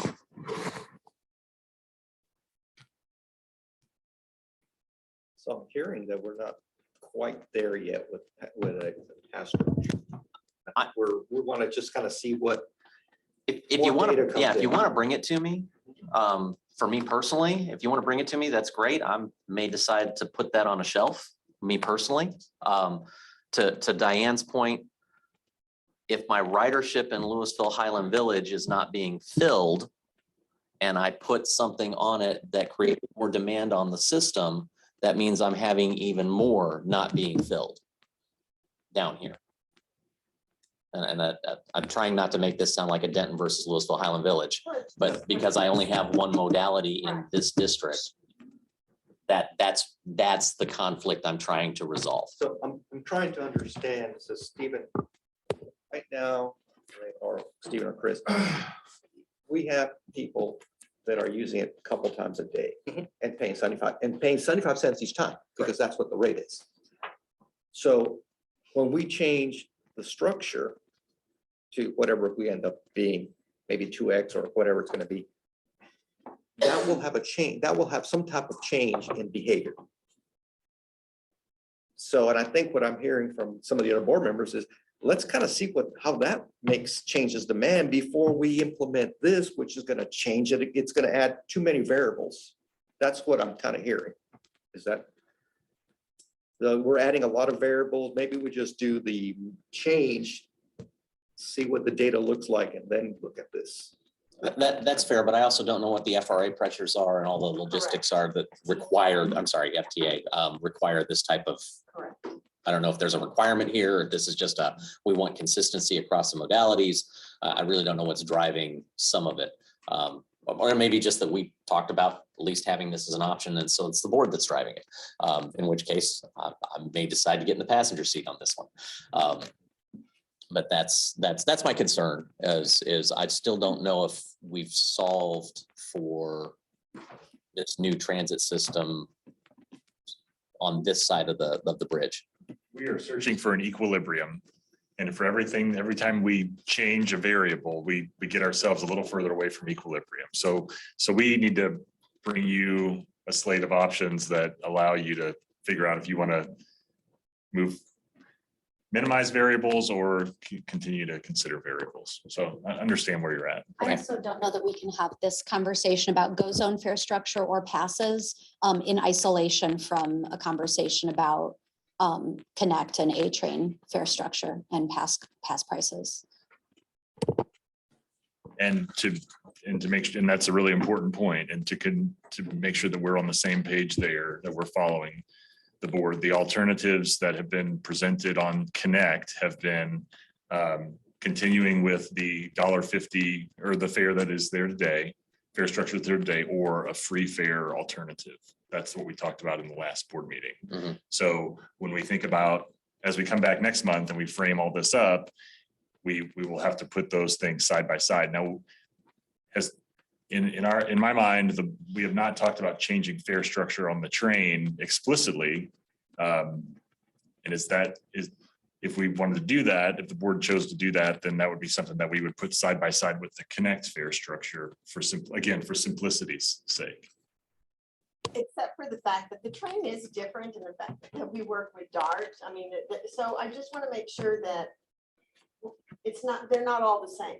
right? So our train has our citizens going on to DART, and so we need to keep in line with what's going on with that. So I just want to make sure we're not, what's just good for us, but we have to look at, you know, what's good for the citizens going into other areas. Part of the bigger system. Because we're gonna be paying that impact fee down to DART. Well, we hope not. We'll see. So with that direction, when this comes back, it'll be, here's the go zone fare structure, and then here are the alternatives that we talked about on the connect side. And that'll be the slate of options that the board has to choose from. Will we also include a conversation about the A train, not necessarily being exactly the same as Connect fare structure, but a conversation about A train fare structure? We can, Does the board want to consider changing the fare structure of train? Not at this time. I don't think we can do it in isolation. So yeah, I think I'd rather wait till we kind of finish what we're doing here. All right. Yeah, I'm There's so much. I think everything should be looked at around here. And so I think that may be a good notion. I think it's just a timing. I think it's a timing. I think we have an interim CEO and so we just got a lot of things going on right now. So I think that, I think normalizing some of these other modes, I think should be a first priority. But I think, as we're always in the process of perfection, I think that's okay to look at that sometime. But I think the capacity of the staff, everything right now is just somewhat limited. And I'd hate to tug on that thread and get DART to thinking we're trying to do something odd right now. But I do agree that it's a conversation we need to look at. I mean, it might be that we get to a point where we want to do free fares on DART or on the A train just to allow that to happen. But again, I don't know what all threads that pulls. Not right now. We may talk about the timing of when we're going to do that at our strategic meeting. Maybe we tee that up at a point, some point in the future. We'll see what we discuss then. okay, so we will leave this to go zone and connect at this time. For now, yes. Thank you for that clarification. Now I can actually turn it over to Dan. Thank you all. Okay. Thanks, Steven. Dan's back. Hi, yeah, I'm back. It's nice to see you again. So next slide, please, which should be great. So I think you've seen some materials from the existing conditions analysis and transit performance analysis that we've done in prior board meetings. We're not going to recount all of that again today. But essentially we did a transit market analysis to look at sort of where people who are likely to need or rely on transit are living in Denton and Louisville and Highland Village. We found that the existing fixed route network actually does serve most of those major trip generators, just in terms of geographic coverage. And we also took a look at actually where people are traveling on Go Zone, and you're seeing an origin and destination map for both the Denton and Louisville Highland Village Go Zones right now. We also did deep dives into the performance of each Denton Connect route. So route profiles, which are available if you're interested in seeing them. Just looking at sort of ridership across the day, month by month. And also, we looked at Go Zone in a similar way. And on the basis of that analysis, and also looking at productivity and costs, today we have a few different alternatives to present to you for consideration. We're continuing to refine them. So as Chris shared earlier, we really just want to open the conversation today, take your feedback, continue to refine those and bring you better developed alternatives in the coming months. So what you can see here is that we have some significant concentrations of ridership in Denton, slightly less so in Louisville and Highland Village. But if we could just tab over to the next slide, please. Specifically in Denton, we see quite a lot of ridership that's being generated within a half mile of the UNT campus, and some other major demand drivers are the Razor Ranch Center and Discovery Park. In Louisville, certainly the A train stations, as well as some of the apartment complexes and retail there also are currently driving demand. It is a little bit more dispersed, but there are some significant demand centers there. So, that sort of has informed some of our thinking about where you might want to maintain fixed route service, how you might want to redesign fixed route service, and in Louisville, if you were to reintroduce fixed route service, where it might go and serve. Next slide, please. So we took a pretty hard look at productivity, or passengers that are being served per vehicle revenue hour on each Denton Connect route. And the goal in doing that is just really to help inform how you think about marshaling your resources, right? So from our perspective, our understanding of this exercise is that the goal is to ensure that the agency is using its resources to provide as high a quality of service and as much access to mobility to as many passengers, serving as many trips as possible across your service area as relatively cost effectively as possible, so that you can concentrate those resources where they're making the most impact. And essentially the tool for doing that in terms of transit analysis is looking at productivity. So for a given route or a given mode, how many people are being moved per vehicle revenue hour. And so we took a look at that for the Connect routes as well as for GoZone. So this is Connect right here. And what you see is that the most productive route by service period is DC7, which is moving close to 10 people per vehicle revenue hour in the evenings on weekdays. Some other routes, are moving, as few as sort of around 2 or less than 2 people per vehicle revenue hour. Route 5, we don't really have a lot of data on at this point because it's only been operating for about a month and a half. But the data that we do have are showing, significantly lower productivity than the other routes that are shown on this table right here. And we did the same exercise for GoZone as well. So next slide, please. Thanks. So the Denton GoZone moves an average of around 4.5 people, slightly more per vehicle revenue hour on weekends and weekdays. So, what you're seeing essentially is that the average GoZone productivity is about half of what the sort of most productive Denton Connect fixed route is. And some other routes are pretty comparable in terms of their productivity on a vehicle revenue hour basis, or in some cases lower than GoZone. But in order to, so again, stepping back, why are we doing this? Because we're thinking about how do we serve these trips that people need to take in as relatively cost-effective a way as possible, while still ensuring that they have a high quality of service available to them. In thinking about that element of cost effectiveness, obviously, productivity is important, but the other element is cost per operating hour. So in order to think about relative parity between GoZone productivity and fixed route Denton Connect productivity, we needed to look at the relative operating costs, and Accenture took the lead on that. So I'll pass the mic to Chris to speak to that. Excellent. The first slide, what we're seeking to do with the table on the right-hand side is to visually represent how we went about the analysis to identify operating cost per revenue hour for the Connect service and for GoZone service itself. Check marks indicating the categories that have been included in estimating that operating cost per hour. The X is what has been mutually excluded from the analysis for both modes of service. The goal that we are seeking to achieve with this analysis is to help the board understand as staff the relative costs between the modes that go into deploying the service on the street every day.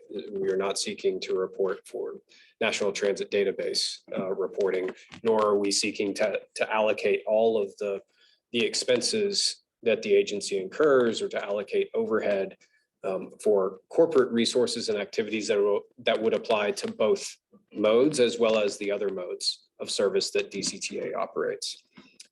So with that hopefully understood, you can see that what we were seeking, what we were striving for is to get as close as possible on an expense category basis to apples that we can get between the relative costs between the Connect service and the GoZone service.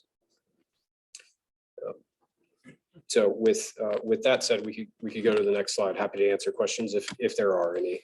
But the table on the right-hand side, again, depicting the expense categories that were included, and the on a total basis, and then the bottom line that you see on the right-hand side $106.95, representing the operating cost per vehicle revenue hour for the Connect service. I'll note that this does not include operating costs for UNT, right? There is some inclusion. It's unavoidable because you have the same resources, the same operators that can operate UNT service as well. But to the extent what we've done is we've used an allocation essentially based on the number of service hours, what share of the total fixed route service hours is comprised of by Connect, and then we've allocated each of these expense categories over to the Connect service itself. So as Dan mentioned, we've got productivity between that is about half, comparing Route 7 and the Go Zone productivity is about half, and as well as on an operating cost per revenue hour basis, $106.95 for Connect compared to $50.80 for Go Zone. So about 2.1 times greater for Connect compared to Go Zone, purely on the operating cost per revenue hour basis. Any other comments on this slide? Chris, the operating costs, I'm assuming this includes fuel costs. Yes, ma'am. I really appreciate this analysis and getting as close to apples as possible. And the conversation I look forward to having at our strategic workshop is, so how do we get to those 9 boardings or hopefully more per revenue hour? So let me understand. So you're saying our mass or mobility as a service, that's costing us only $50 per operating hour. And the way that you arrive at that figure, Chair, is you have a contractual cost per service hour for the Go Zone service. That number has been adjusted to go from service hours to actual revenue hours at the times that those Go Zone vehicles are in revenue service, which is relatively fewer hours compared to the total number of service hours for Go Zone. Okay. Which is why that $50.80 is greater than the contractual dollar per service hour. I just find that interesting. I was talking to the chair of DART, and she was quoting a much larger number, $50 for their service. For their service, but for some of their routes, for some of their Or areas, coverage areas. Was that an operating cost per? So we are going. When we talk, we're just stealing. Well, here's the. I'm just. What we'll get to as part of the conversation next is how we take productivity and the operating cost per revenue hour to combine them to arrive at estimation for what a relative cost per trip might be. So my question was going to be whether or not the conversation with your colleague from DART was on that dollar per trip basis or the operating cost per revenue hour. But anyway, that may be just down the road to we look at what DART staff's presenting to them and kind of make sure it's all about the same. Well, just to support that, the categories of expenses that have gone into the analysis for both modes includes the personnel costs associated with the operators, associated with direct supervision of those operators. There are different personnel expense categories for Connect versus Go Zone, obviously. Any benefits that are available to those employees, and then vehicle costs, fuel costs, vehicle depreciation, et cetera, insurance. What I appreciate and what I hope we can all come to agreement on it, that this data point is a point of truth that we can agree on. That gives us the opportunity to look at modalities and decide where we're going to invest, as opposed to maybe more emotional responses to what we think should or shouldn't be. So I'm really pleased that we were able to get something that I think, you know, based on what I'm seeing, the board sees as a benchmark moving forward. I think this allows us to make those hard decisions, and they're complicated. And I think the next few slides that you're going to walk us through allow us to, you know, start looking at, you know, not that this is to give me equality, but this is to give me equity. You know, then that's where the next, I think, 3 sets of slides really start talking about, you know, what's equitable across the system, and give us flexibility, because I think what we're finding is that we have different user cases in our 2 regions. That there's a difference in how they're using GoZone, and so and there was a difference in how they were using Connect. As we see specifically with Route 7. So I think it's kind of cool that we have to have a conversation about which way of moving people is the best way of moving people, both financially and from a peak hours perspective and all that. So for me, thank you. I really think it's interesting how that 9 boardings per revenue hour starts to kind of creep up against that 10 number that we kind of looked at as our original benchmark going through. So that gives me some comfort as well.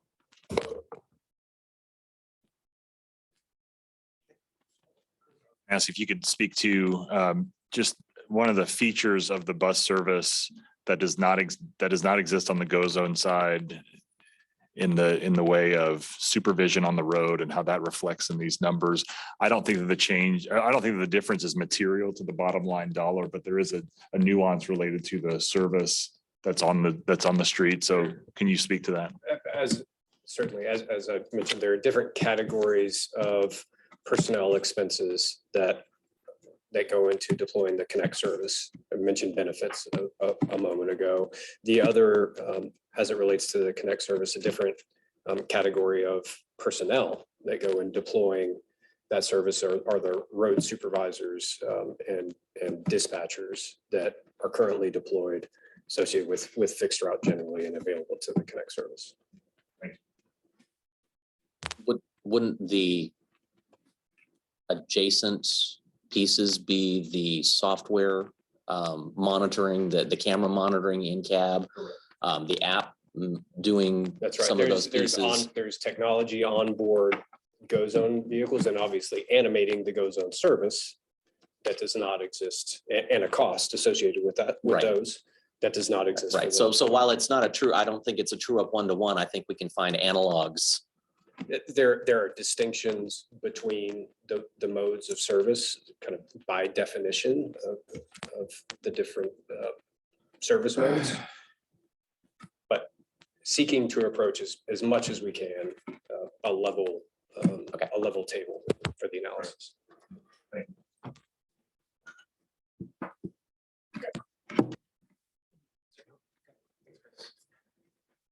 We can move on to the next slide. Thank you. And I'll just, actually, we don't need to go back to the prior slide, but I will just note that roughly $100 per vehicle revenue hour operating cost for fixed route is pretty typical of what you would see across the country. So that was, the Accenture and DCA teams built that up from the ground up, but that makes a lot of sense. And, I'll also note, as we're about to get into some service alternatives, that cost is certainly not the only consideration in making decisions, service planning decisions, but of course it is a critical piece of information. And so, to some extent, questions about cost effectiveness and cost parity are sort of guiding the buildup of alternatives that we're going to present in a second. But we understand that there are other considerations certainly that you'll take into account. So at this point, we've considered all of the existing conditions and market analysis and transit performance analysis that we've performed. We've considered the relative cost of GoZone and Connect service on the relative sort of cost per trip basis, on the basis of productivity and operating costs. And we have some service alternatives to share with you for your consideration. Some of the moves that we're looking at considering are reducing service at off-peak times and on Saturdays just essentially at the times when productivity is lowest and effectively you're paying the most per trip on Connect. Also, in some scenarios, actually improving the simplicity and directness of some of the Connect routes, which should have the impact of actually making those routes more useful for the people who are riding them, reducing run times and making them more direct and more attractive. And that could ultimately result in increased ridership on those routes. And a note on that, we'll get to that, but that's sort of, motivated by the idea that fixed routes often are asked to do a lot of different jobs, right? We're trying to provide direct, frequent, productive service, but also to cover a large area. And you now have a coverage solution that's covering your entire service area, which is GoZone. So in some cases, that might allow us to think about making routes more direct, because we know that we were deviating to hit a particular trip generator that maybe is only generating 1 or 2 trips a day. And the majority of people are experiencing a longer or less convenient trip as a result of that. But if we're confident that it's now covered with an alternative, we can think about a more direct route. So we'll talk about that more in a minute, but that's what motivates that idea. And then also one option, which we'll discuss, is sort of, if you were to make some of these reductions, how might you use those resources in different ways? So there are certainly lots of things that you could do that's entirely at your discretion. I mean, you could use that to address some costs associated with GoZone service. You could use those savings to invest in other places. You also could reinvest in some of your more productive fixed routes in terms of frequency, which could make those routes more useful and convenient and could actually generate additional fixed route ridership. We also have looked at reintroducing some limited peak focused fixed route service in Louisville to address commute trips. And we're not going to talk about this in any detail today, but we've also preliminarily identified some potential sort of multimodal hub locations, transfer points, where we would encourage folks to consider transferring from GoZone to fixed route service. And I think that's something that we'll explore more in subsequent months. So I want to pause here just to ask if there are any questions before we get into the different service alternatives.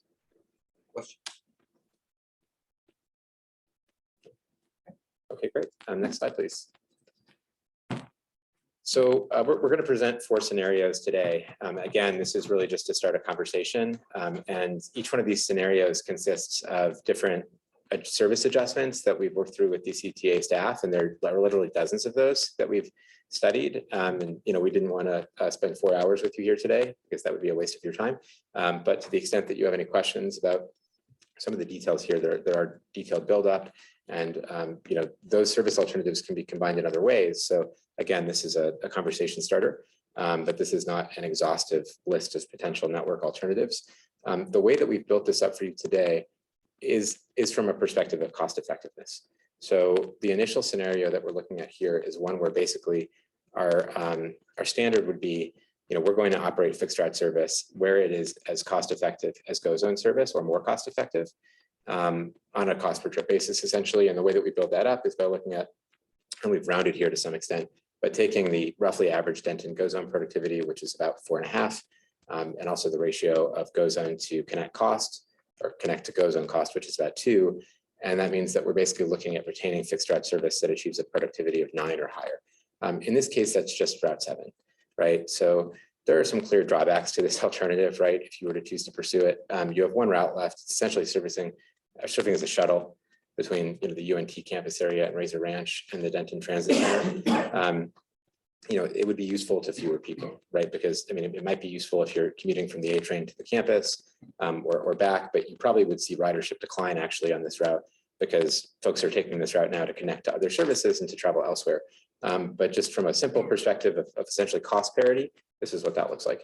And if we could just tab over to the next slide, that would represent roughly 80% decrease in fixed route vehicle revenue hours, and then therefore a roughly 80% decrease in cost, or about $1.5 million.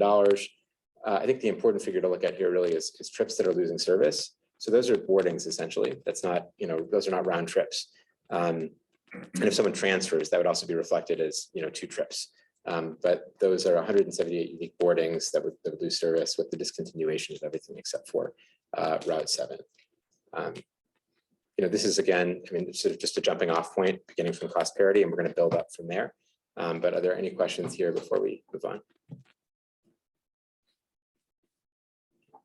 Okay. So the next scenario applies what we were calling a 60% productivity factor, but essentially what that means is that we would look at retaining fixed route service in situations where fixed route service was as much as 40% more expensive on a per trip basis than GoZone on-demand service. And this begins to result in a slightly larger network that's serving more areas. So it would mean retaining Route 7 as before, both on weekdays and weekends, retaining Route 6 on weekdays, and also retaining Route 3, except in the evenings where productivity is relatively low. So you're beginning to serve more areas of the city, including Discovery Park and the TWU campus. And so this network has slightly more utility than just retaining Route 7 on its own. Next slide, please. And this one results in a just under 60% decrease in vehicle revenue hours and cost, or savings of just over $1 million per year. And 120 weekday trips would lose service, 120 weekday boardings as a result. And it's worth noting, I mean, again, this is not, I'm not saying this from a position of advocacy for this scenario, but when we say lose service, presumably some percentage of those trips hopefully could and would be served by GoZone. So, at this point, every trip that's on Connect is also served by GoZone. Any questions here? Okay, next slide, please. Okay, so now we're getting into what is a more robust fixed route network alternative. And here we're applying a 50% productivity factor. So essentially, we're looking at retaining Connect service, even in situations where it's as much as basically twice as expensive as GoZone on a cost per trip basis. So that means that, one way of thinking about it actually is that, any GoZone, or excuse me, any Connect service that's achieving a productivity that's equivalent to the average GoZone productivity would be retained. So we're looking at services, routes at times of day that have a productivity of about 4.5 or so.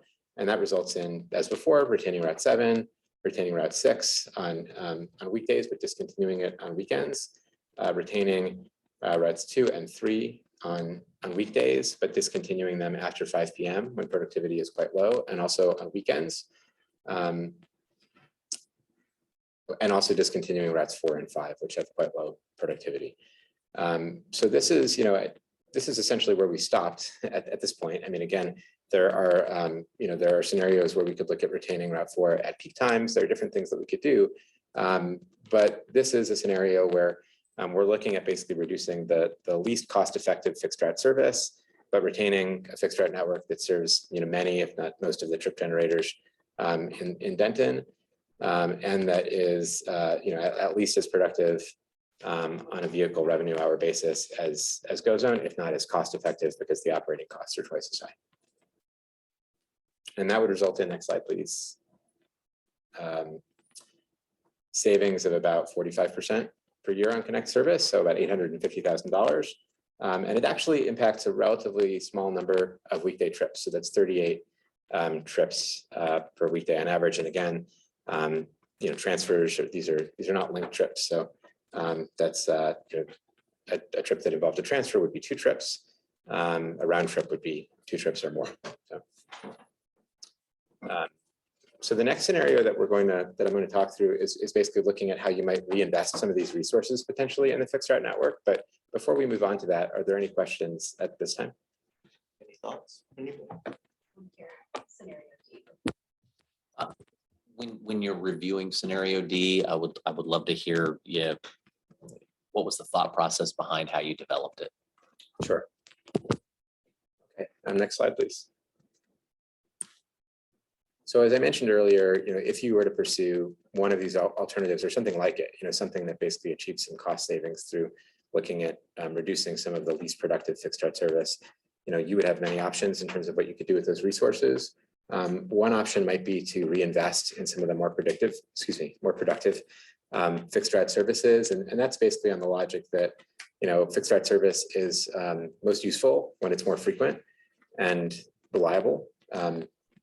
And so you have, relatively high productivity, especially on Route 7, on Route 6 to a slightly lesser extent, Also looking at maybe increasing the span of service or your hours that you're operating on some of those routes, because, and I heard a public comment about this at the beginning of the meeting. Service is also most useful, when it extends earlier or later into the days, and, you can take a trip and that you can rely upon the service to take you home at night, for example.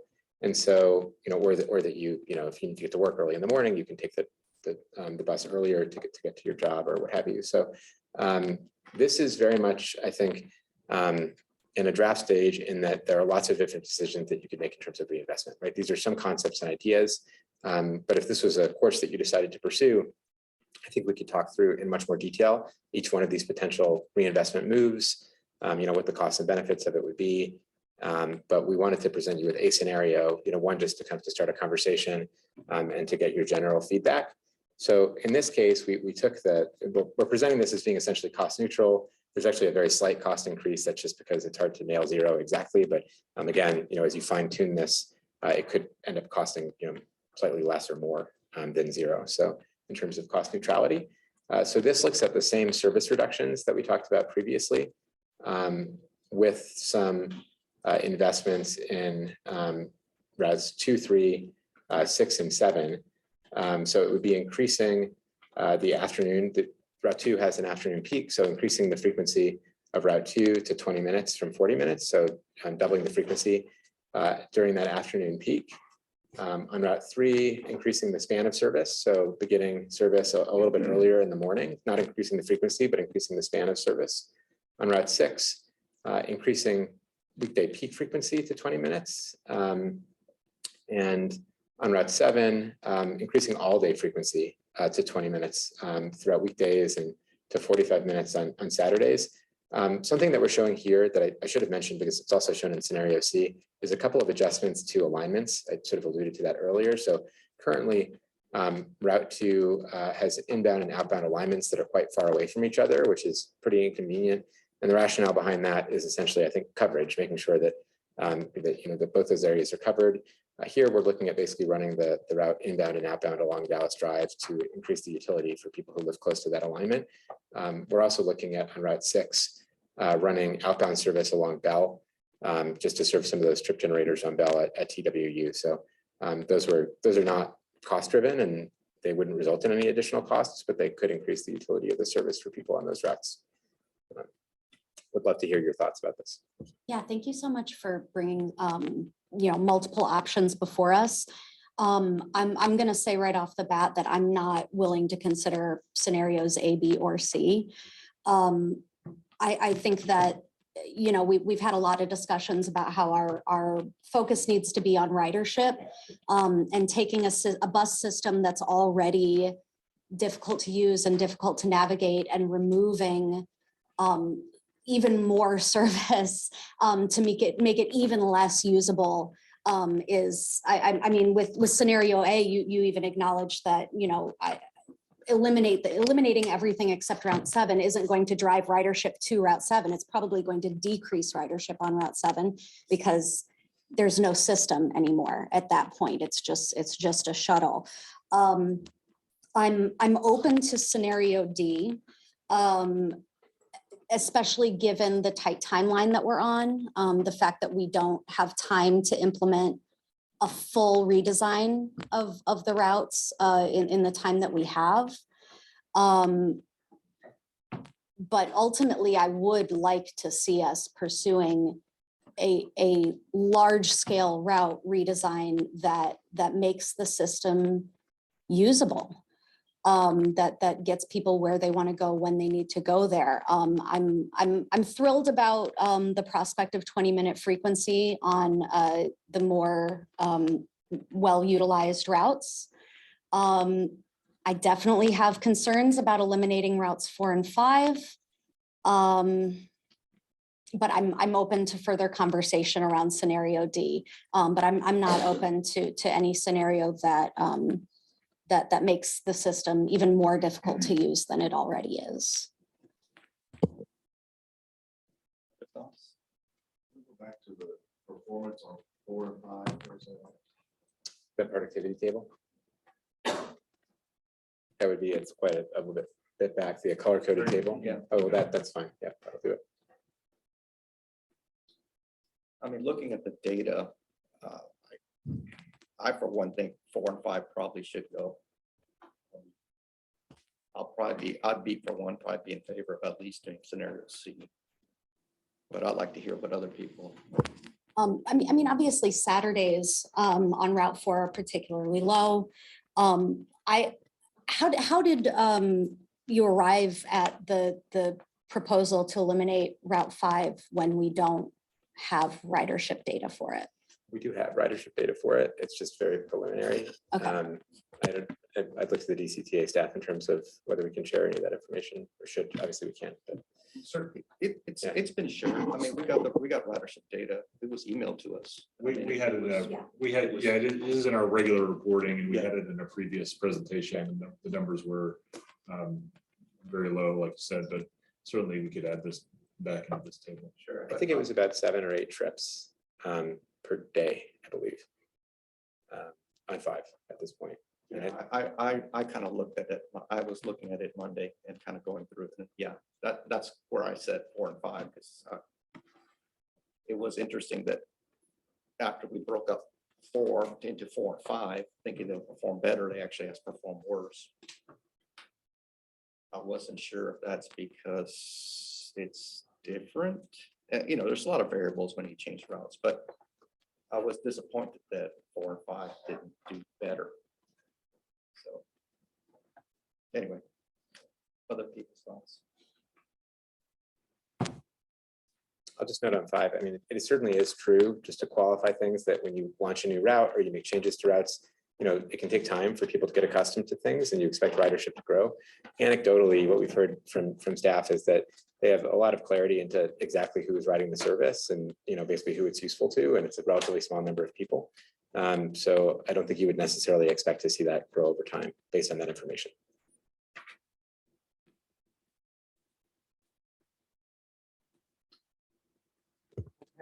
So I do have a few comments. I appreciate item D. I think it's interesting how much this lines up with some of the proposed requests back in December. So I appreciate that the data is reinforcing some of my thoughts back then. A couple of things to remind on all of this is that these are all double coverage today.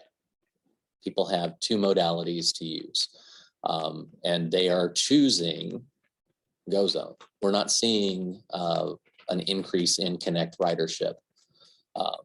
You know, there was conversation that we might see a synergy on and boosting that ridership, but what we're seeing is trend lines of Connect numbers continuing to move down, and that's not lumping in discontinuation. That's just route to route. So I think increasing headways on 7 and 6, I think makes a lot of sense. I think those 2 routes are the 2 that I can absolutely work with to see.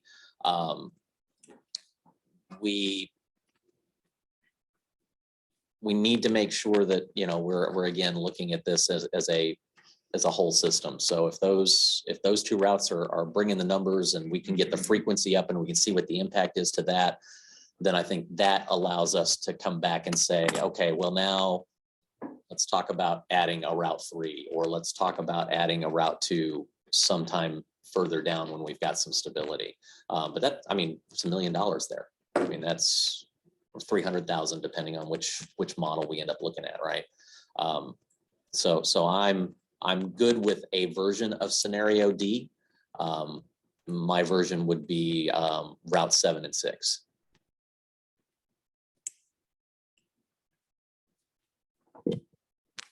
You know, I would, and Vice Chair, I think those are good comments.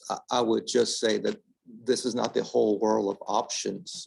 That reinvestment money could be used to enhance train frequencies. It could be used for lots of things. I would just say, let's be very conservative in how we want to use any potential savings, because there's other possibilities. And Chair, I think maybe let me make it a little more concise.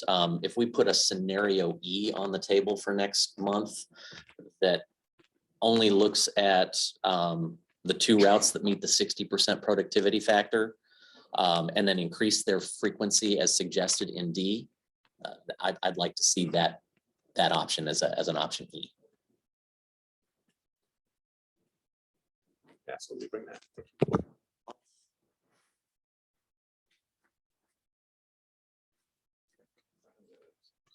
Okay, Kyle, sorry, go ahead. I'm just curious, it's just I have such a loud voice, and you don't know this, but our discussions with social services, I mean, I just want to know who's using what to go where. And this type of clientele would, are they using GoZone? I mean, not to keep some of these that are not producing well, but I want to make sure that we're meeting what we need to do with our social services. It's a great point. As new housing develops along the loop, I think this is an ongoing conversation about where these new assets are going to be created and where we need to invest with these routes and so forth. So Anecdotally, I can tell you that the social service agencies that I've talked with United Way, with Pat Smith at Serve Denton, that we seem to be meeting or exceeding expectations for those groups. Now, there are some anecdotal one-offs that are challenging, and we have to solve for those. But I'm hearing great success stories as well as some of the challenges. So it's like any change, but I do not get the sense that we are abandoning one of our core missions in any sense. So, Pam, oh, sorry, go ahead. I was just wondering, are we doing any promotional, do we have any printed promotional flyers or anything that we're sending with our food pantries and so forth up in the city that are, because I know the county's continuing to support those initiatives, boxes and so forth. And is there anything that are we doing anything that might be an idea to do some direct campaign, some of these audiences that could potentially use that? We can talk offline about that.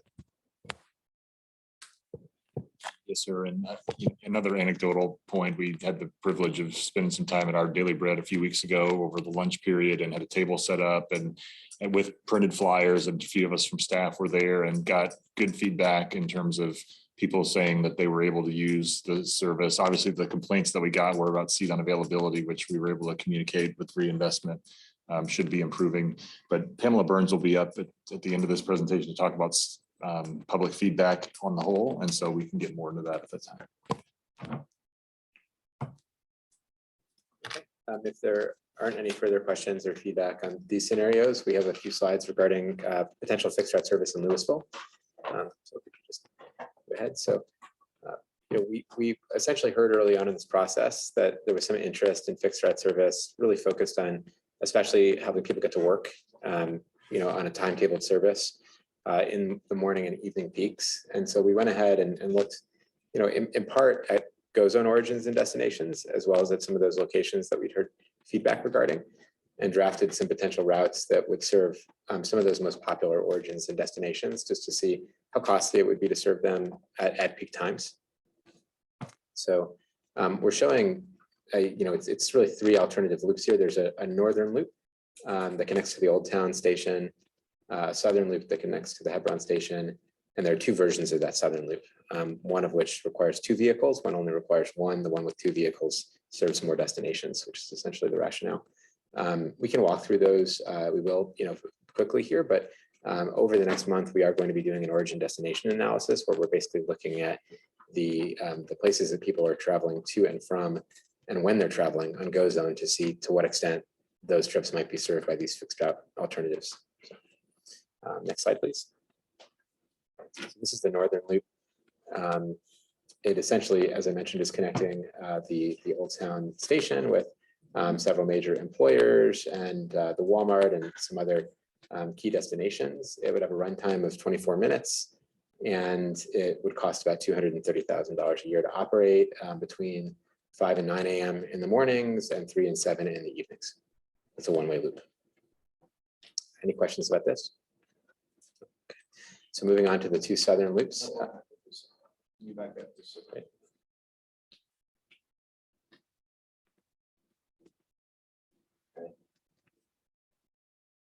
And the goal here was really to provide as direct a service as possible with a relatively short runtime and to do it with one vehicle, just from a cost perspective. So while serving as many key destinations as possible. Next slide, please. So, this is the first Hebron Loop alternative, which could also be operated with one vehicle. So the same cost, the same span of service. So 4 hours in the morning, 4 hours in the afternoon at a cost of $230,000 a year, serving the Hebron station as well as some key employers. So Mary Kay and the Music City Mall, some shopping, and to a lesser extent, some apartment complexes. There were some apartment complexes that really popped out as sort of key Louisville origin and destination points that are not, excuse me, that are nearby here, but not served by this loop because we couldn't hit them with one vehicle, basically. So the next alternative, next slide, please, basically extends the route to serve those complexes in addition to the other points of interest that were just mentioned. And then that would require 2 vehicles because the runtime is just about twice as long. So that would have a higher cost of about $400,000 per year to operate that loop. Any questions or feedback in general about these Louisville alternatives, which we'll be looking at more closely over the next month? My personal take on this is without any origin destination data, I don't see these as being terribly useful for Louisville at this time. The other alternative, of course, is van pool. You know, if we're finding that there's a large amount of origin destination, which is from the rail station to a place of work, then we do have an alternative available there that may be more cost effective. Certainly, yeah. And we'd be happy to, you know, if you'd like us to do any kind of best practices research into van pool or anything like that, we'd be happy to do that.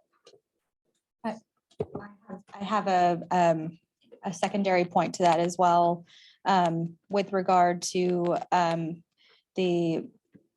do we have data that shows that there are periods of peak demand being experienced on GoZone within Louisville? Because that's the other piece that I'm not quite sure that I have an understanding of as far as is there a peak going from this destination to this destination within this time frame that would justify, you know, there's a fixed route there versus, you know, or if it's happening, if going from this origin to this destination is happening kind of steadily throughout the day, then a fixed route really isn't going to, in my opinion, help in that regard. And then one other thought that I had with any route that we have that only has one vehicle in it, especially with that round trip being, yeah, it's only 24 minutes, but if you're kind of in the middle and you want to go to, you know, just a few stops the opposite direction, there's going to be a lot less people that are going to be able to use that, and it being efficient way to use it. If, you know, it seems like to optimize the ridership, you would need at least 2 vehicles for any fixed route to really operate efficiently. There are serious drawbacks, certainly with one-way loops. I think everything that you just described, again, the motivating factor here was just trying to be as cost-effective as possible. But those are totally valid and reasonable concerns about the customer experience on a one-way fixed loop. I think you make a great point about peak demand on GoZone. So really what motivated this was largely, you know, anecdotal reports and concerns about commuters, you know, reaching places of employment specifically from the train station, but I think just in general at those peak times.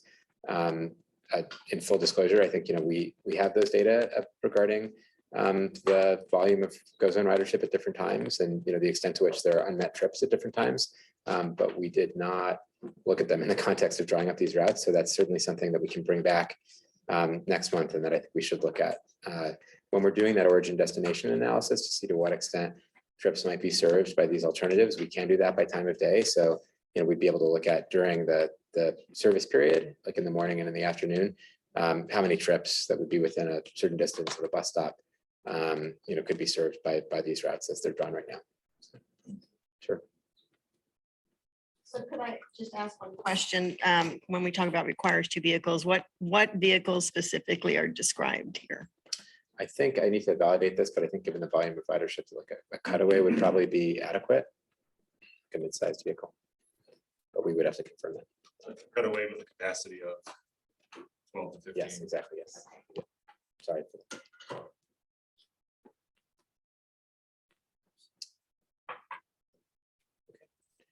This is our last slide on the service design section. So are there any other questions or comments before we close and move on to public involvement? Okay. Thank you. This was really helpful feedback and great questions. We'll take some of the record. So I would like to discuss, I know I brought this up a couple of times. I would like to at least have in the conversation some sort of set vehicle number kept in the Louisville Highland Village region. I know that's kind of anathema to the algorithm. I understand that. I'm trying to figure out how we give some equitable service levels across the dynamic. They're different. It may mean we need to come back and do 2 algorithms. I mean, I know that might be a painful conversation to have, but I really would like to start seeing at least a conversation. If we're still capping out on hours and we've maxed the system based on the budget, but 80% of the ridership is in Denton. I'm trying to build some equity here by trying to figure out because these 2 cities down here put over half the budget. So trying to figure out how to make that. You've got dual modalities, we don't. So that's chewing at the back of my head. I may not be saying this in the most eloquent way possible, but that's a conversation I need to start seeing. At least give me some pushback on why a fixed number is not going to work. If we did a fixed number in the Louisville Highland Village, what could that do for our KPIs? Could it do nothing? I don't know the answer to that. That's why I'm going to throw that to the experts. So since the last board meeting beginning in April, been operating the GoZone network with a 35% dedication, which varies through the time of day, is Okay. the number of vehicles in operation.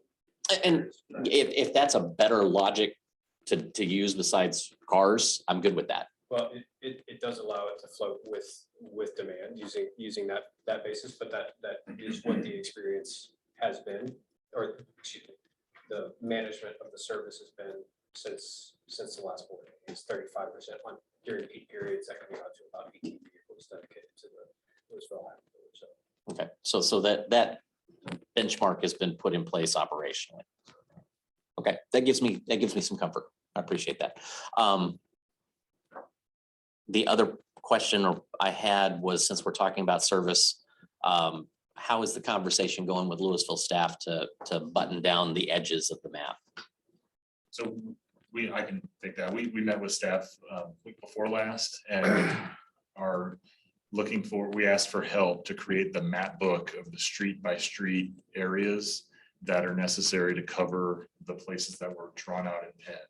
I've got lunch with Claire tomorrow, so we can talk more about next steps there and when that map book might be available. Okay. In the meantime, Javier has requested an estimate from VIA to provide coverage across Louisville as a starting point, knowing that we're ultimately trying to get to these specific areas, but in order to get the conversation going about what is the cost of expanding coverage in Louisville, they're working right now on an estimate to cover all of it. And then we will talk about the impact of that on the budget through the budget planning process. Okay.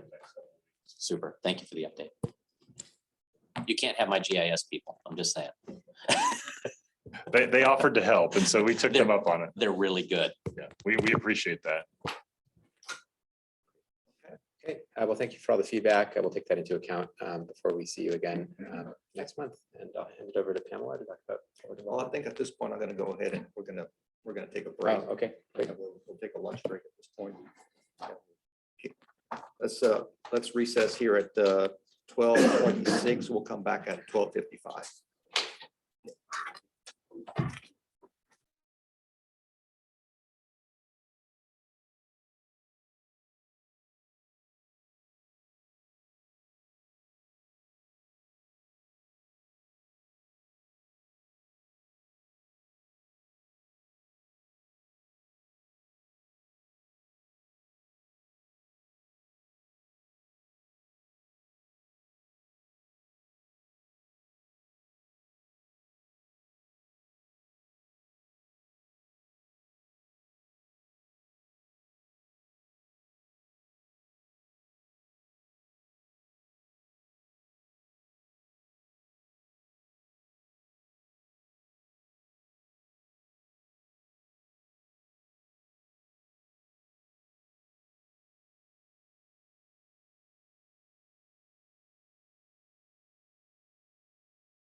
Okay,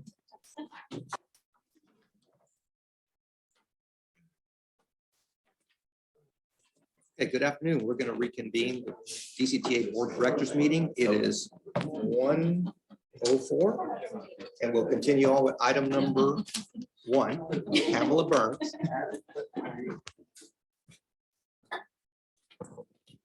Well, thank you so much. I'm going to continue on with our same item here and provide you with an update as to where we are with our public involvement process as it relates to the COA and fare changes.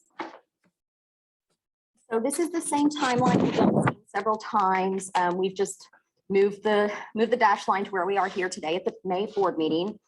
And then you'll see that we're scheduled to have board approval of our service change recommendations at the July meeting, and then service changes will be implemented at the beginning of November. Next slide, please. So I'm showing you this graph. This is a snapshot of our stakeholder engagement by day through our DCTAfeedback.net website.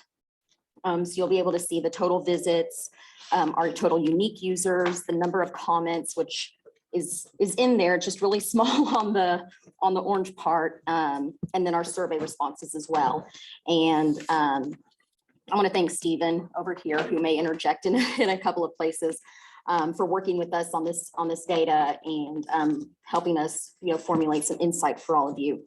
But we wanted to note particularly about this chart is that you can see that the peaks of total visits are at least a 2 times multiplier of our unique users, which means that our users are engaging with us in multiple ways and multiple times. So they might be providing us feedback through general comments on our ideas wall, through our maps, and taking our surveys.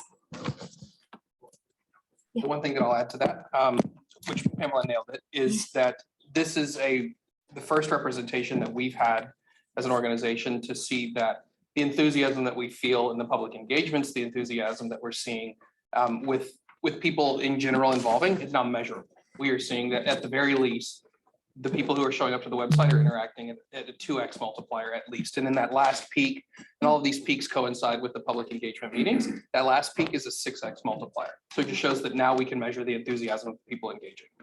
And I'll add that our survey responses have already far exceeded what was conducted in the public involvement process for GoZone about this time last year. So that's always a good sign. Our next slide. Some general information, how familiar are people, with our services and how often do they use transit. What's notable here is with the frequency of how often people use transit, 64% of the people who responded to our survey are using DCTA services more than once a week. So we're actually getting direct feedback from users of our system, which I think is really important to note. Next slide. We asked some GoZone specific questions. We asked about familiarity with GoZone. And it seems that the vast majority of our respondents are familiar with the services, which is vastly different from the last time we took this out to public involvement. There was only single-digit familiarity. And then the current level of satisfaction. So what's interesting about this is on a 1 to 5 Likert scale, we're actually seeing 37% positive and 39% negative. I'm sorry, yes, 35% negative and then 24% neutral. Typically when people are upset about something, when they're not satisfied with something, they're gonna let you know. It's gonna be, a 1 or a 2 on that Likert scale. So the fact that the majority of our respondents are answering that they're neutral or positive is a really good sign. We do have another chart that we didn't show here, which is people's impression of GoZone, and that's skewing a little bit more to the neutral and negative side. There's a couple of reasons this may be happening. Some of it could just be that when we ask people about impressions, these might not actually be GoZone users. They could be hearing from their friends or paying attention to social media or whatever and hearing a lot of negative comments. Whereas the level of satisfaction could be from people who are actually using the service, because like Mayor Gilmore had said, you know, we're hearing anecdotal evidence that people really like GoZone, and when people are using GoZone and are able to get a ride, we've heard anecdotally that they're very happy with the service. The only thing that I'll add is that the two questions that Pamela referenced, the impressions and then the satisfaction, were sequential in the survey. And what we saw was when people were asked for their impression and it was just positive, negative, neutral, we saw more negatives. But when we forced a scale on them, which is that 1 through 5, the majority of those neutrals became positive interactions. So when you actually ask the person, well, you can't have a neutral, let's rate it 1 through 5, they would lend positive. And what that showed is it showed that in the 1 through 5 scale, when we look at it, the negatives are comparable to the positives when we start talking about this. And so it means that while we are hearing a lot of important feedback that tends to talk in a critical way, talks about ways in which GoZone could be improved, we are also seeing that there's generally an evenness between the positive and negative sentiment. So on the next slide. So this is about a maximum price you're willing to pay for the services. And I know Stephen had mentioned this earlier in his presentation when we were talking about the fare structures and capping fares. Over 60% of respondents desired a fare cap of $2 or less for GoZone. And I'll let Stephen tell you why that's significant in just a moment. He's much more of a statistician and poller than I am. But then when you look at what service models or what fare models we're examining, it's fairly, the results are fairly insignificant. It seems that people care more about the actual cost overall of the services than they do about the fare model itself. And I think the best way to approach viewing this is from a holistic perspective. These questions are not asked in isolation, they're asked in sequence, and people are thinking about the services, they're asked these questions. And so just like Pamela said, what we found was that the reason why we can say that more people cared about the price than the fare model is when we look at, and y'all are all elected officials, most of y'all are all elected officials, so we can talk about the undervote. So we received 598 responses, and the highest number of undervotes that we received were for the fare model question, showing people took the survey, they just didn't care to answer this question. So it shows that there is a lack of enthusiasm about what the fare model actually is. So as y'all decide to, and the whole impetus for this being started, as we start to think about what that fare model is, what is more important to people, and we get to this in the next one, are price and wait times. And so that then helps inform the thinking of what type of fare model would we look at to help both address those equally. Okay, so on the next slide, you'll now see what we're asking about acceptable wait times. And the significance here is that the majority wait time, acceptable wait time is 20 minutes or less, which is good because that aligns with the KPIs and service levels that the board has set with VIA. So the public seems right in line with what the board is thinking there with acceptable wait times. And then the comment types, we just wanted to let y'all know what topics we received the most comments about.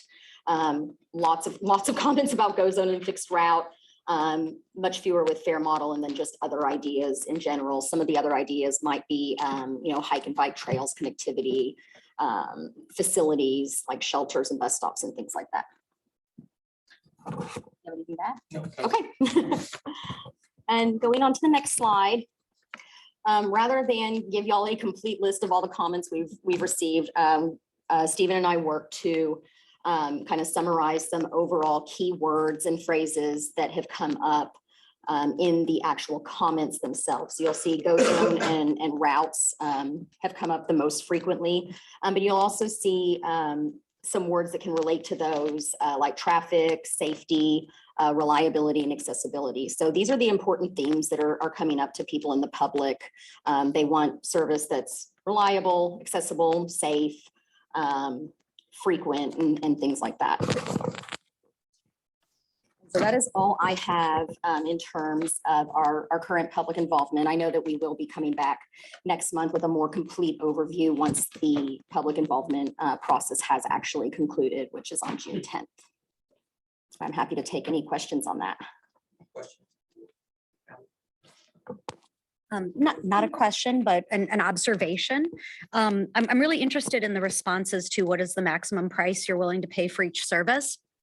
And the fact that it's very low for GoZone, which tells me that if we are wanting to design a fare structure that manages GoZone demand and encourages folks to use fixed route, that having a slightly higher price point certainly than we do now, might very well be effective at that. I think that's kind of some of the conclusions that we've been coming to as well. Pamela, could you speak to the go forward plan for closing out our engagement period?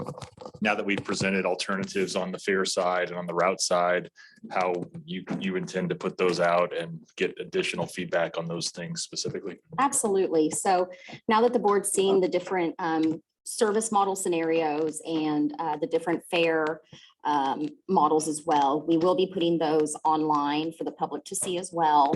And soliciting their comment on those specifics to see how they feel about the different service and fare options. So we'll be collecting that information from the public from hopefully tomorrow, if not Monday, through the end of the public comment period.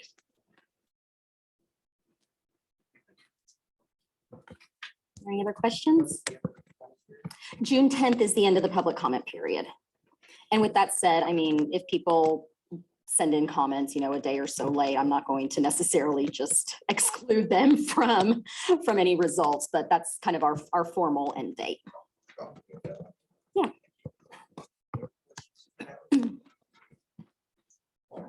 Steve Gunn. That concludes item number 1. Now we're going to go on to item number 2, marketing and communication. Thank you again. If you want to go to the next slide, I'm just providing our regular monthly marketing and communications update. I'm going to start on the next slide with our ridership campaign.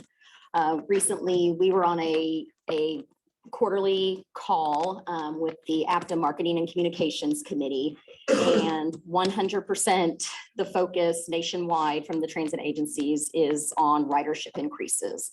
So the words and kind of the phrase that was thrown out was retain, as in retaining riders, recapture, getting the riders back who may have left the system after COVID, and then recruit. And that's obviously getting new riders to come on board. So we're definitely aligned with what other transit agencies, not just in Texas or the region, but the rest of the nation are doing. In terms of A-Train ridership, I said we will be beginning promotion this month. We have actually began our promotion with the A-Train and the rail trail as well. We have information up on social, and we'll be starting some advertising and outreach in June. That will start with Celebrate Trails Day on June 4th. If anybody wants to come and join us for that event, we'd love to have you. We did do Bike to Work Day. Thank you, Mayor Gilmore and the other elected officials and staff that came out to support that.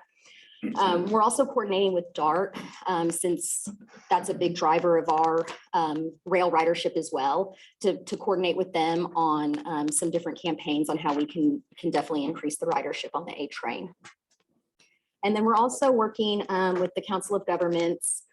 They're leading an effort. It started out as a COVID recovery campaign, and it's kind of morphed into just a transit recovery campaign in general.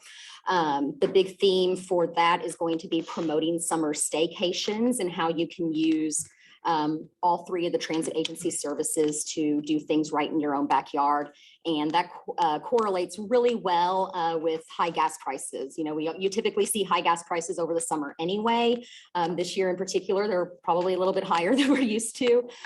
So getting people to visit our parks and our different facilities that we have here in our community is definitely going to be a big focus of this campaign. Next slide. The next thing I wanted to talk about is business engagement. We're really going to be starting on this effort in June next month. And the first thing that we're looking at is some data collection. And with the help of Stephen and Accenture, we're collecting information from the employers on origin and destination information, what their primary shifts are, if it's a normal 8 to 5, or if they're doing different shift work throughout the day, and then the number of employees as well. That can help inform us where we might need to increase either fixed route service, van pools, go zone, anything like that. So we're basically going to be asking the question, you know, during focus groups and surveys on employer needs, what would it take to put you in transit? You know, how can I put you in this car? How can we put you in transit? So we're going to meet with the top 5 employers and employment centers in our member cities. And we're going to be just discussing their data and their transit needs, and who in their organizations are transit dependent, who would use transit if it's affordable and convenient for them to use it, and start developing plans with our planning staff so that we can identify those areas of need and develop potential services and routes to meet those employer needs. And that'll be going on, as I said, from starting next month and then kind of going through December and longer term.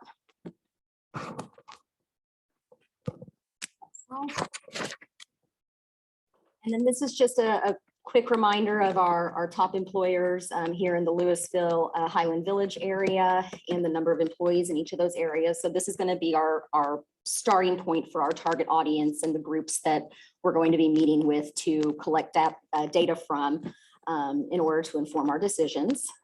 And then on the next slide, you'll see the same thing for Denton and the top employers in those locations. And then on the next slide, we're talking about marketing and communications review. I'm going to turn that over to Paul, who will say a few things about that.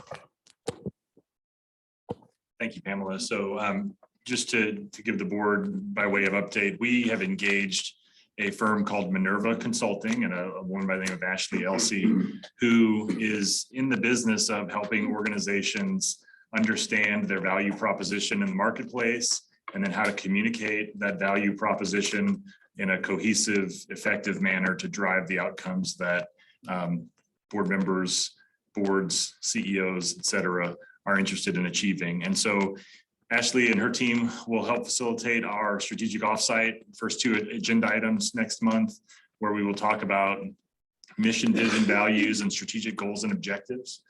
That will not bring those conversations to a conclusion, but rather she'll help us extract what are the key points from that dialogue that could be the foundation of ultimately a DCTA mission, vision, value statement that allows us to move the agency forward in the appropriate time period once our new CEO comes on board, all those sorts of things.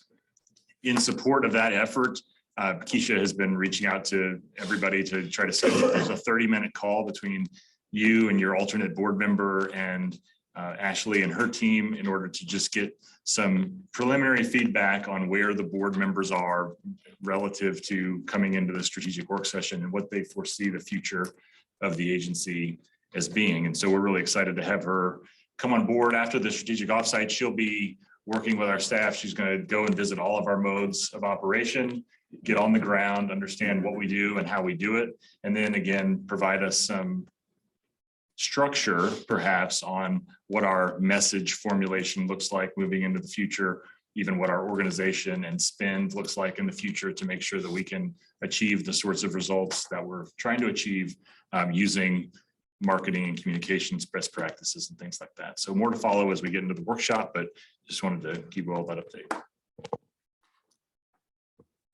This might be excessively pedantic, but I do want to point out that the number 2 employer in Denton is actually Denton ISD.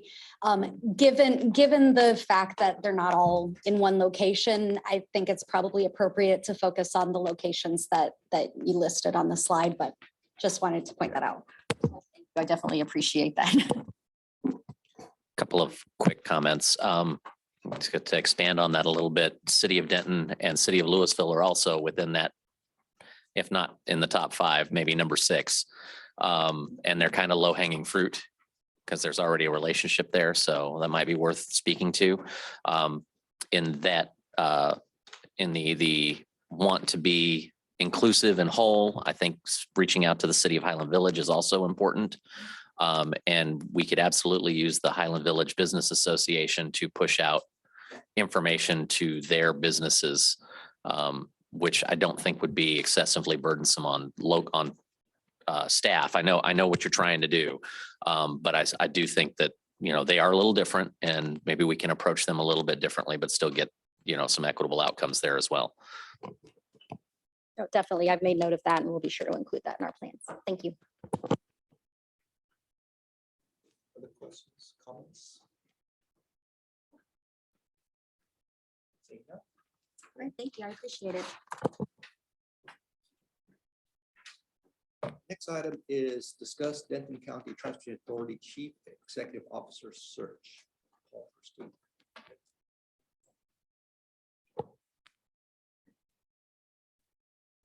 Thank you, Mr. Chairman. This slide is in your packet. I just wanted to provide an update on the search for a chief executive officer for the agency. I had a conversation with our executive recruiter, Greg Moser, yesterday, who reported that he's compiled a good list of potential candidates. And he and I talked about what does a timeline look like moving forward. And so that's what you see on this slide. So I'll walk you through that. It's a little bit accelerated from the last time that we talked about this from the first pass. And so what he's saying is that about June the 17th, he thinks he could give the board a good list of 6 to 8 candidate resumes for review and ranking that the board could then have on an individual basis to look at, and then everybody would score their own packets 1 through X, whatever those are. And then in an executive session at our June 23rd board meeting, I have him dial in to collaborate around those candidates and figure out who are the 4 to 5 candidates that you would like to shortlist for an interview.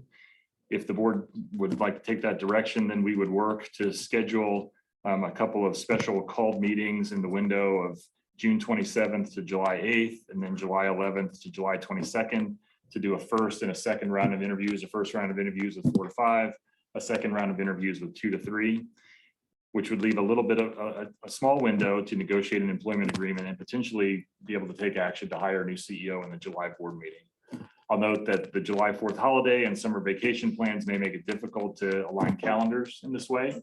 And so we'll work diligently with your administrative staffs to schedule those sessions, and to the extent that July 28th is feasible, we'll try to hold to that. If not, it could be a special call in August, or the August 25th board meeting should provide plenty of cushion in that regard. And so wanted to provide this for feedback and input. I know that we all have busy calendars, and many of us have assistants in other places that help us coordinate those calendars. So if there's dates to take off the table right now, we're glad to take that feedback. Otherwise, Keisha will be in touch with your offices and you individually to schedule. Any questions about that? Sounds reasonable to everyone.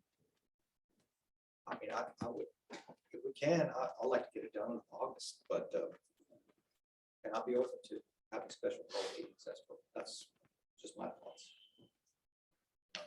Or to get this done. Okay, well, we'll proceed on that timeline, and obviously. Paul, the July 11th is very problematic for the county that whole week. Oh, okay, thank you. Yeah. Okay. That's a bad week. It's a good week. Bad week for new calendar appointments. Yeah. Got it. Okay. Thank you. Obviously, the other important factor here is our CFO recruiting process. We have not taken any action to get word out on our job description out on our open CFO position, but the sooner we hire the CEO, the sooner we can get the new CFO going in earnest. So, okay. So we'll reach out to you for scheduling on that, and thanks for the feedback.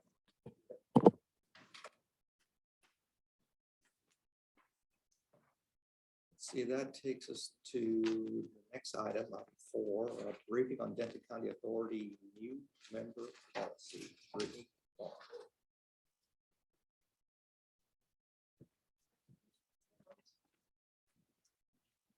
I'd like to keep them around. Good afternoon, Mr. Chair, ladies and gentlemen of the board. My name is Brittany Farr. I'm the Senior Director of Engagement and Administration, and I'm here today to provide an overview on the DCTA new member policy. Next slide, please. So this is a discussion item, or actually rather a briefing item, although you're more than happy to discuss it if you wish. So there is no action required of the board. But the purpose of today's briefing is to set the stage for the conversation we intend to have at the June 10th board strategic work session. This is going to be an overview of the new member policy as it currently stands, what the different provisions are within that policy, to start to set the stage and get your brains working, thinking of ways that we may move forward with the new member policy at our discussion on June 10th. Next slide, please. Thank you. You're still on top of it. So a little bit of history. The purpose of DCTA when it was formed under Chapter 460 of the Transportation Code in 2001 was to encourage the development and provision of transit services for all of Denton County. And so while we love our 3-member cities, the original intent of the entire organization was to bring mobility options for the entirety of the county. And the new member policy governs how DCTA brings new members into the organization. There's a variety of different options from full-scale membership to contracting for individual services. I will note that this policy was originally re-approved by the board following the opening of the A train. So this policy is dated February 23rd, 2012. So there have been some changes to the organization, most notably the 2019 legislation that reconstituted the board. As a result of that, we did update the bylaws. So there's some need to take a look at both the new member policy and the bylaws to make sure those are congruent and we're not having any discrepancies in between those two documents. So regardless of the substance of the new member policy and the discussion that you have at the June 10th meeting, I do think it is worth taking a look at this new member policy and updating it at least for this decade. So next slide, please. So for full membership, we're talking primarily cities that want to be part of what's called a fixed guideway. So in this case would be the A train. And the new member policy breaks it down into 2 different categories for new membership, but I've gone ahead and consolidated it into one just for the simplification of this presentation. To be a new member, it really requires 2 things. One, you need to have an election of your constituents to dedicate the half-cent sales tax to be a contributing member of DCTA or an equivalency. So whether that's a reinvestment zone, there's different provisions, different ways, different funding mechanisms, but it needs to equal what would essentially be a half-cent sales and use tax to be a part of DCTA. And then 2, paying what's called a capital payment fee. And a capital payment fee can be configured in a couple of different ways. That fee is determined at the sole discretion of the DCTA board. And there's a couple of different ways to think about it. One is a recognition of the full cost that the 3-member cities in the county have been putting into DCTA since the inception. It's a way to take a look at the entirety of the A train in this case, and look at what's called a fixed guideway project development cost and determine a pro rata share of what the cities and the counties have contributed to both the construction and operation of the A train since its inception. Another portion of the capital payment fee is the cost of adding any kind of capital program to have that member join. So if, for example, the city of Corinth wanted an infill station, we would take a look at the cost of putting in the station itself, what it would cost to procure new vehicles, what it would cost to maintain the current travel time along the A train corridor. There's no set formula for how the capital payment fee is developed. Those are just some considerations you, the board, would to undertake when developing what that amount would look like. Now that amount is generated and provided to the municipality prior to their calling for an election. So the municipality knows exactly, in addition to the sales and use tax, what the cost would be to then become a full member. Next slide, please. So this slide is the process itself for what it takes to become a full member of DCTA. I'm sorry for all the words on this slide. It's a very wordy slide and it makes my brain hurt, but there are a bunch of steps that I wanted to outline so you have a very clear idea of the process. Step 1 is the municipality submits an expression of interest for full membership, and that takes the form of a council resolution. A council would take a vote wanting to explore the option of becoming a full member of DCTA and then provide that resolution to us. That would then start the process of the preliminary assessment to determine the scope and feasibility of the services provided. So DCTA would take a look at the service area that's requesting membership, what their residents are looking for, what their growth patterns look like, what their future transit needs would look like, and come back with both a short and longer term plan for what transit services would look like in that given service area. The board would need to approve this preliminary assessment. One of the other factors of the preliminary assessment is it helps develop what that capital payment fee would look like, what that fixed guideway development cost would look like. All of that is part of the process of developing what that ultimate fee that we would put on a new city would be. Once the board approves the results of the preliminary assessment, we begin negotiating an interlocal cooperation agreement with that municipality. And that ILA will outline everything that is going into the bringing on of that new member. It would very clearly state what that capital payment fee would be. It would also give an example. It would also give the service plan amendment that this board would need to approve as part of that interlocal agreement. So everyone's very clear on what they're paying for and what they're getting out of it. Within the 60 days of executing that ILA, the municipality would need to call for an election, and of course their voters would need to approve the sales and use tax to be a part of DCTA.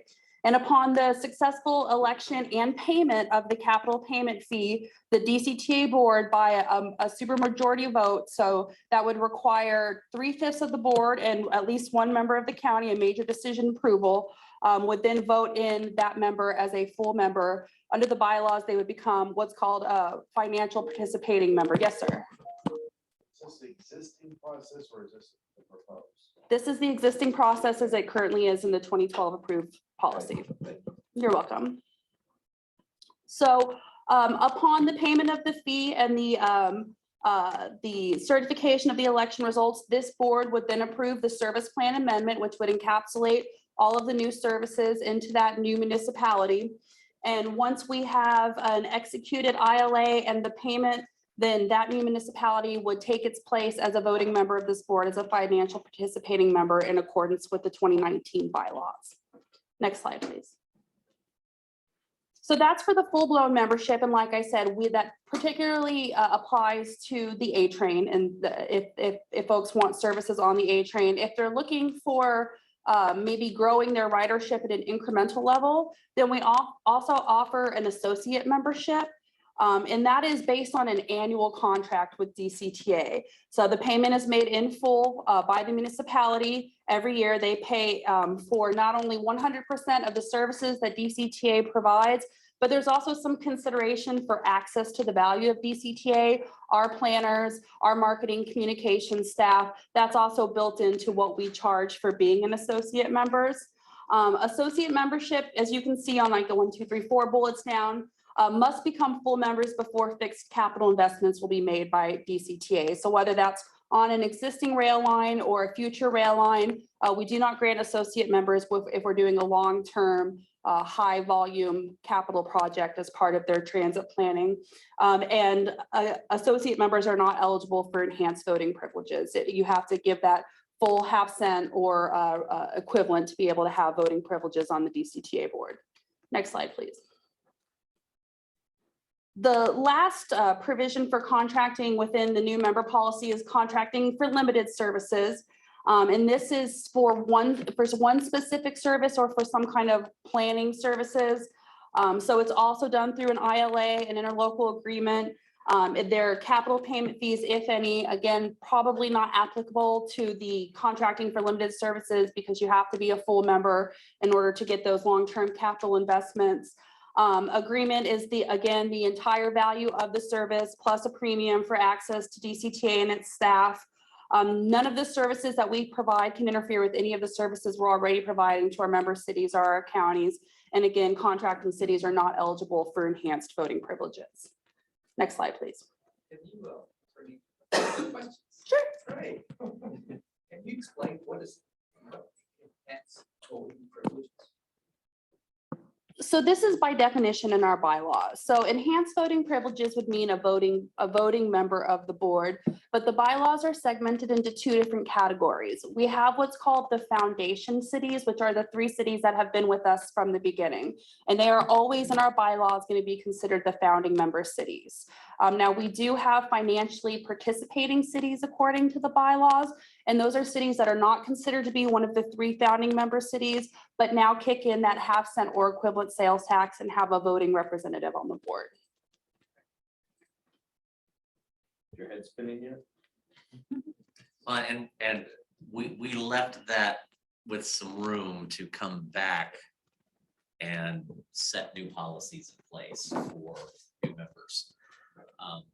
So with that being said, I had a couple of comments or thoughts. Number one, I feel like the board retreat was really centered around what can we do within the next 6 months to give a bridge for the new chief executive. And I feel like this conversation is a longer term window. So I don't know if it's terribly appropriate to be having it at this time. So I think what I maybe would like to see personally is one of the requirements is that if a new member is proposing something other than the sales tax, which Corinth would have to because they do not have. Encumbered, yeah. I really need to see a 10-year revenue model. How are they going to fund 10 years of participation? Right now, I'm hearing some statements of, finding a pot of money with the COG or something else, which is fine. I think there's an opportunity there, but that gets us over the hump of the initial investment. That doesn't get us the operational funds. And what does Corinth want to do? I mean, I may not have any issue whatsoever if what they want to do is figure out, okay, we want COG funding to figure out the rail piece, the infrastructure that we have to pony up. And then I'm going to do, I don't know what funding mechanism they're going to use. And I just want ridership. I don't, if they come to me and say, I don't even care if I'm on the board. I mean, they haven't expressed that one way or the other that I'm aware of. If they want to be on the board, I have different questions, right? I have different levels of investment that I might want to look at. But if they just want service and to be part of DCTA at a non-enhanced level, whatever we want to call it. But there's two pieces here, right? One is what is Corinth gonna, what is Corinth's vision? Are they full on everything in, or are they looking at some other part? And then number two is we as a board need to, after we have that, kind of figure out where we're going. So two things I'll say in response to that. The first is you were absolutely right. If a municipality wants to come in under a non-sales and use tax financial commitment through tax increment financing, they actually do need to present to this board a 10-year plan for how they ensure making those payments. Exactly to your point, Mayor. The second point I'd like to make is all of those questions that you just asked for what does Corinth want? What are they hoping for? It's my understanding based on the new member policy, that is what the preliminary assessment is for. That when the city of Corinth were to provide DCTA with a city council resolution requesting us to explore full membership or access to the A-train station, then one thing I should have said is that municipality is on the hook for paying for the preliminary assessment. And that would be all of the considerations that we would gather, talking to their residents, talking to their city council, understanding what their long and short-term plans are. And then this board would have to approve that preliminary assessment before we even move to the next step. And it would then get into, board structure, because they would have, we as a board would have to decide that board structure with the new member of the city. That part specifically was left for a later date. It's in the bylaws, it's a may. And or mays are very important when it comes to bylaws. So may be granted voting membership as part of the bylaws. That's entirely up to the discretion of this board and would require a major decision. Well, I'll tell you, been working with Corinth on this for many years, and Mayor Costa was in some of those conversations we had over at Bobby's office many years ago about all this. And so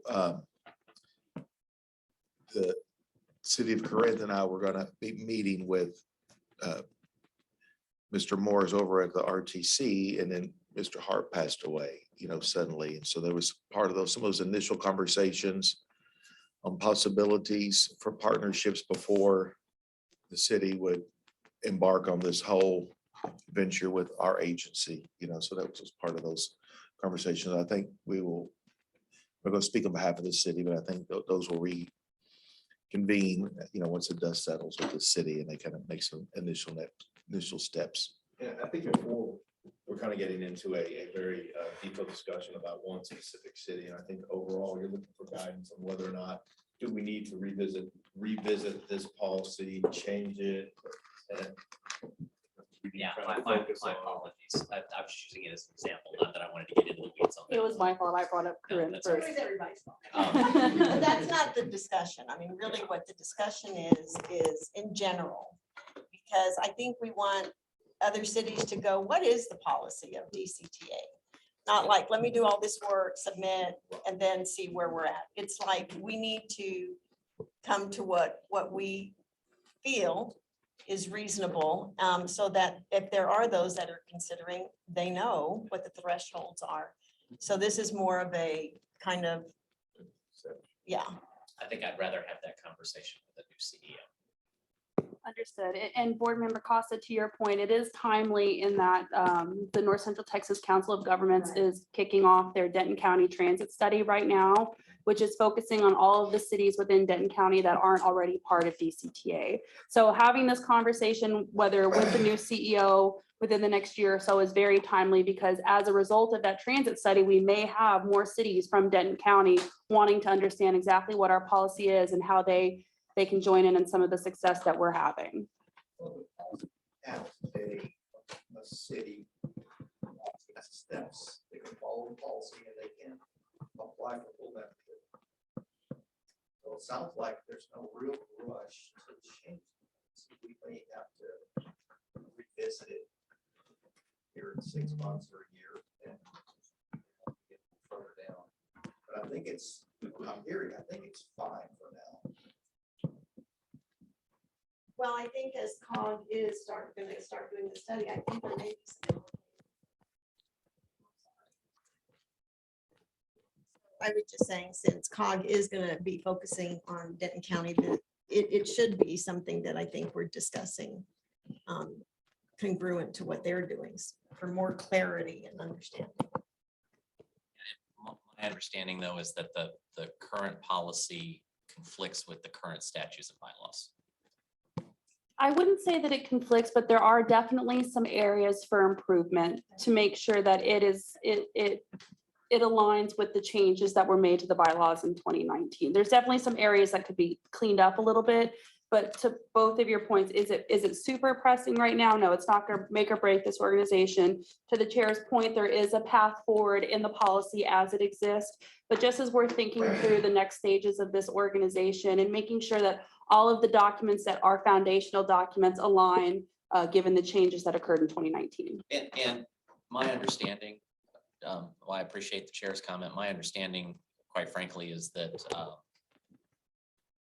there are 2 hurdles right now in the way it's all set up currently. And one is a 15-year clawback. Let's call it what it is. And the other is capital clawback. And the other is a 0.5-cent sales tax. And if you can't make either one of those hurdles, you can't be part of DCTA. I'm not sure that in 2019, what we asked for was flexibility in that. That's the May statement. But if we follow what the current policy is, which is the 2012 policy, the 2012 policy says those are the two red lines.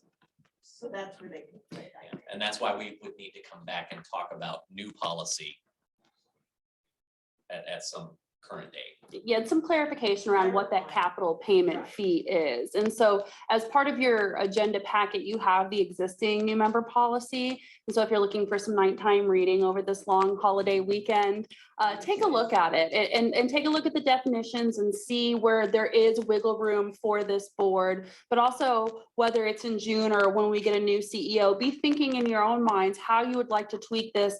So many of you are elected officials. You're used to reading what would make sense for you and your councils if you were looking at this for the first time. All right, no further questions? Well, by way of direction from the board, do we want to remove this from the strategic work session? Right now, it's calendared to be a discussion, not with any one city in mind, but just discussing the new member policy. Let me check the language of discuss new member city policy. Do we want to continue this discussion on June 10th, or do you want to just table it, or directly the table it and focus? I think that's gonna be a really interesting and deep conversation that a new CEO needs to look at. Huh? What do you think? I think we need to table it.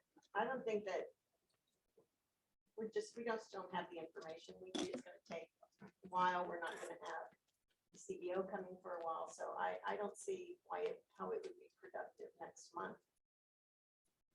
Humble opinion. Oh, yes, sir.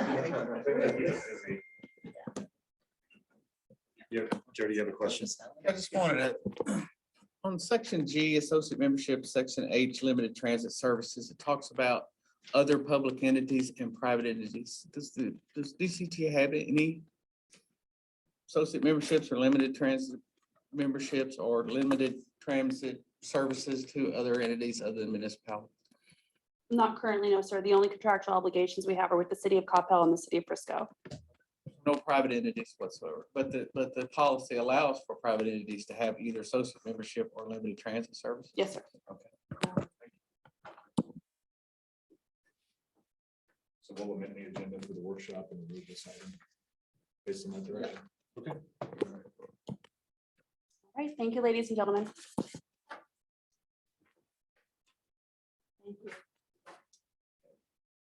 That takes us to item 5, discuss local and regional transportation updates and legislative issues. This will be updates on RTC. This is what we do, our updates on RTC. So at our May 12th RTC meeting, and turn your mic on, Diane, okay. Bill Hale, the chief engineer of TxDOT, is retiring. What a great loss. Hopefully he's mentored some people for that position, several he's going to need for that. So he was recognized at our RTC meeting. It was recognized that employers are beginning to bring more of their employees back to work. So kind of watching traffic modes and see how that's going. The bike and pedestrian trails continue to go up in their use. And I think that was a great thing, a silver lining from the pandemic. So they continue to do that.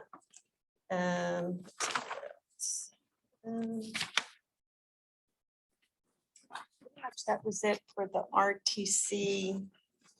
There were some other people that were recognized, a former council member from Fort Worth for her time in service. Also on the DRMC, the report that I gave was our current look for our CEO and how it's been posted and how we are in the middle of our comprehensive organization fare structure analysis. We're currently embarking on several both in-person and virtual public involvement. So I kind of updated them on what we were doing with that. Our guest speaker for that day was Yvonne Davis, representative. And one of the things that I think she really stressed that was important, and I think when we look at our local government, our county government, she feels like politics have prioritized policy. And she really believes that that we need to go back to the local control, local government. She believes it's troubling that we've gotten into everyone else's business. She sees local government, county government need for us to help get politics out of the policies. And that the decisions that we make for transportation regionally should not affect other regions negatively. She was instrumental in saving our high-speed rail to Houston. And she said that we would be remiss if we did not keep the high speed alive and bring that to fruition.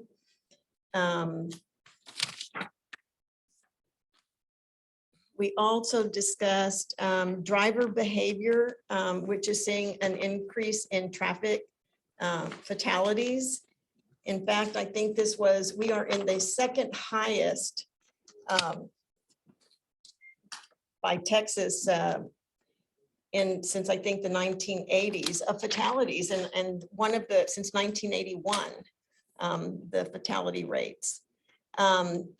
A lot of that is because there's not enough police on the highways to kind of monitor what's happening. People are just speeding. So he basically said that we need to really look at what we're doing and hoping that we can reduce the fatalities in Texas. And there was also a report by Byron that the supply chain issues that we're seeing is in part because of the Shanghai lockdown due to COVID. And so they're experiencing some supply chain issues. And that's pretty much it for the RTC. We are DRMC, our next DRMC meeting will be in person at NTTA office, and that's it.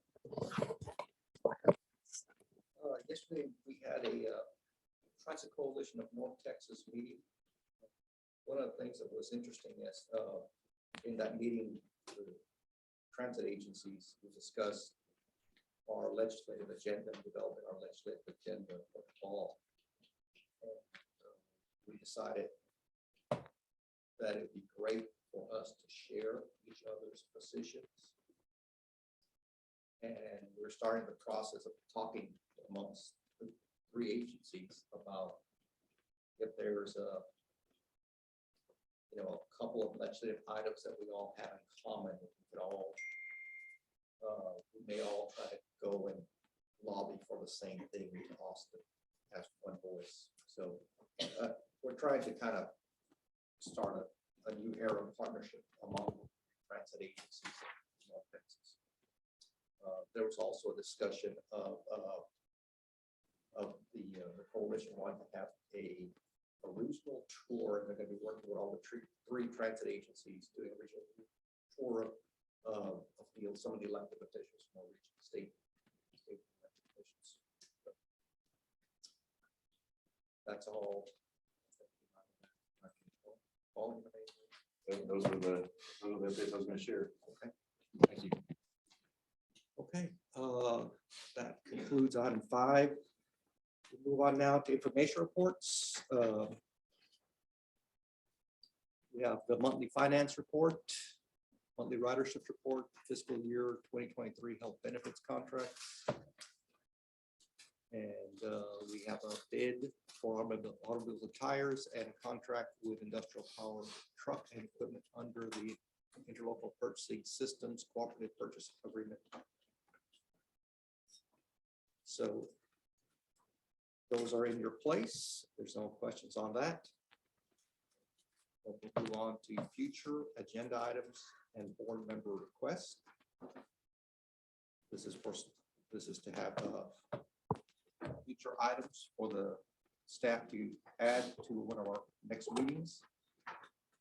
Board member requests any information item or action items to be added for next board meetings. We have a strategy. We have the next meetings are a board strategic planning work session on the 10th of June.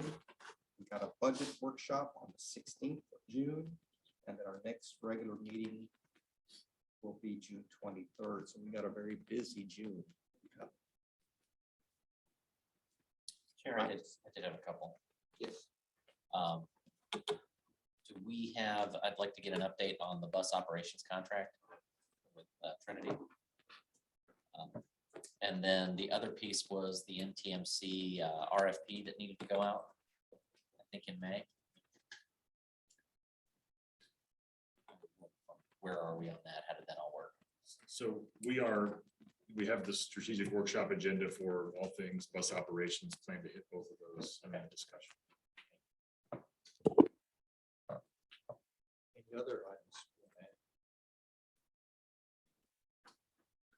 Seeing none, we'll move on. Next is a report on items of community interest.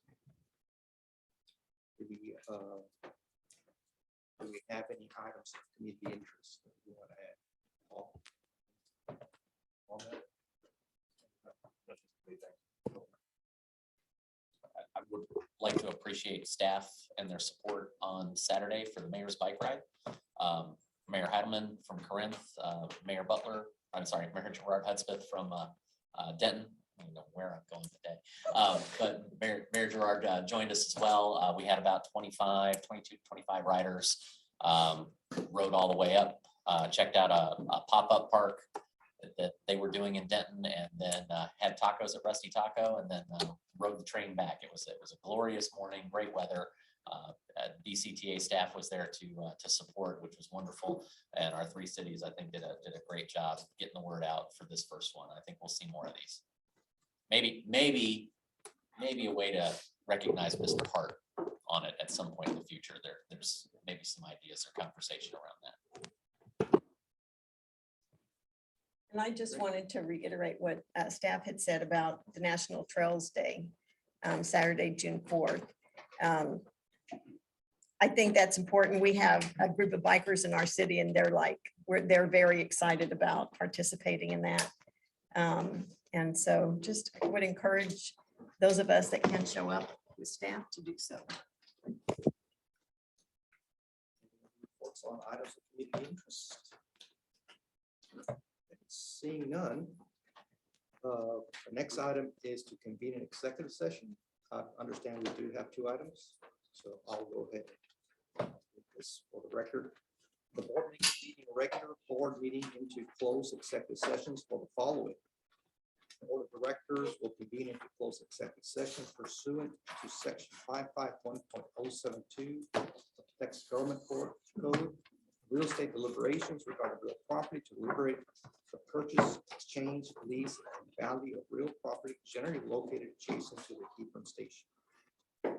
2, board of directors will convene in closed executive session pursuant to section 551.075 of the Texas Government Code, deliberating regarding security devices or security audits to deliberate the cybersecurity initiatives. So with that, we will go into executive session.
Okay, are we back on?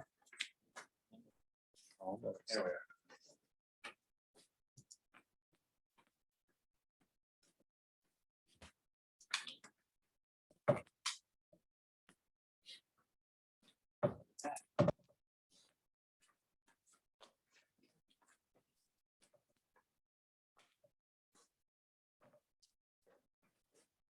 And we are back. It is 2:45 PM and we are going to reconvene from executive session. There was no action from our closed session. So with that, be no further action, we will adjourn the meeting at 2:45 PM. Thank you. See you next time.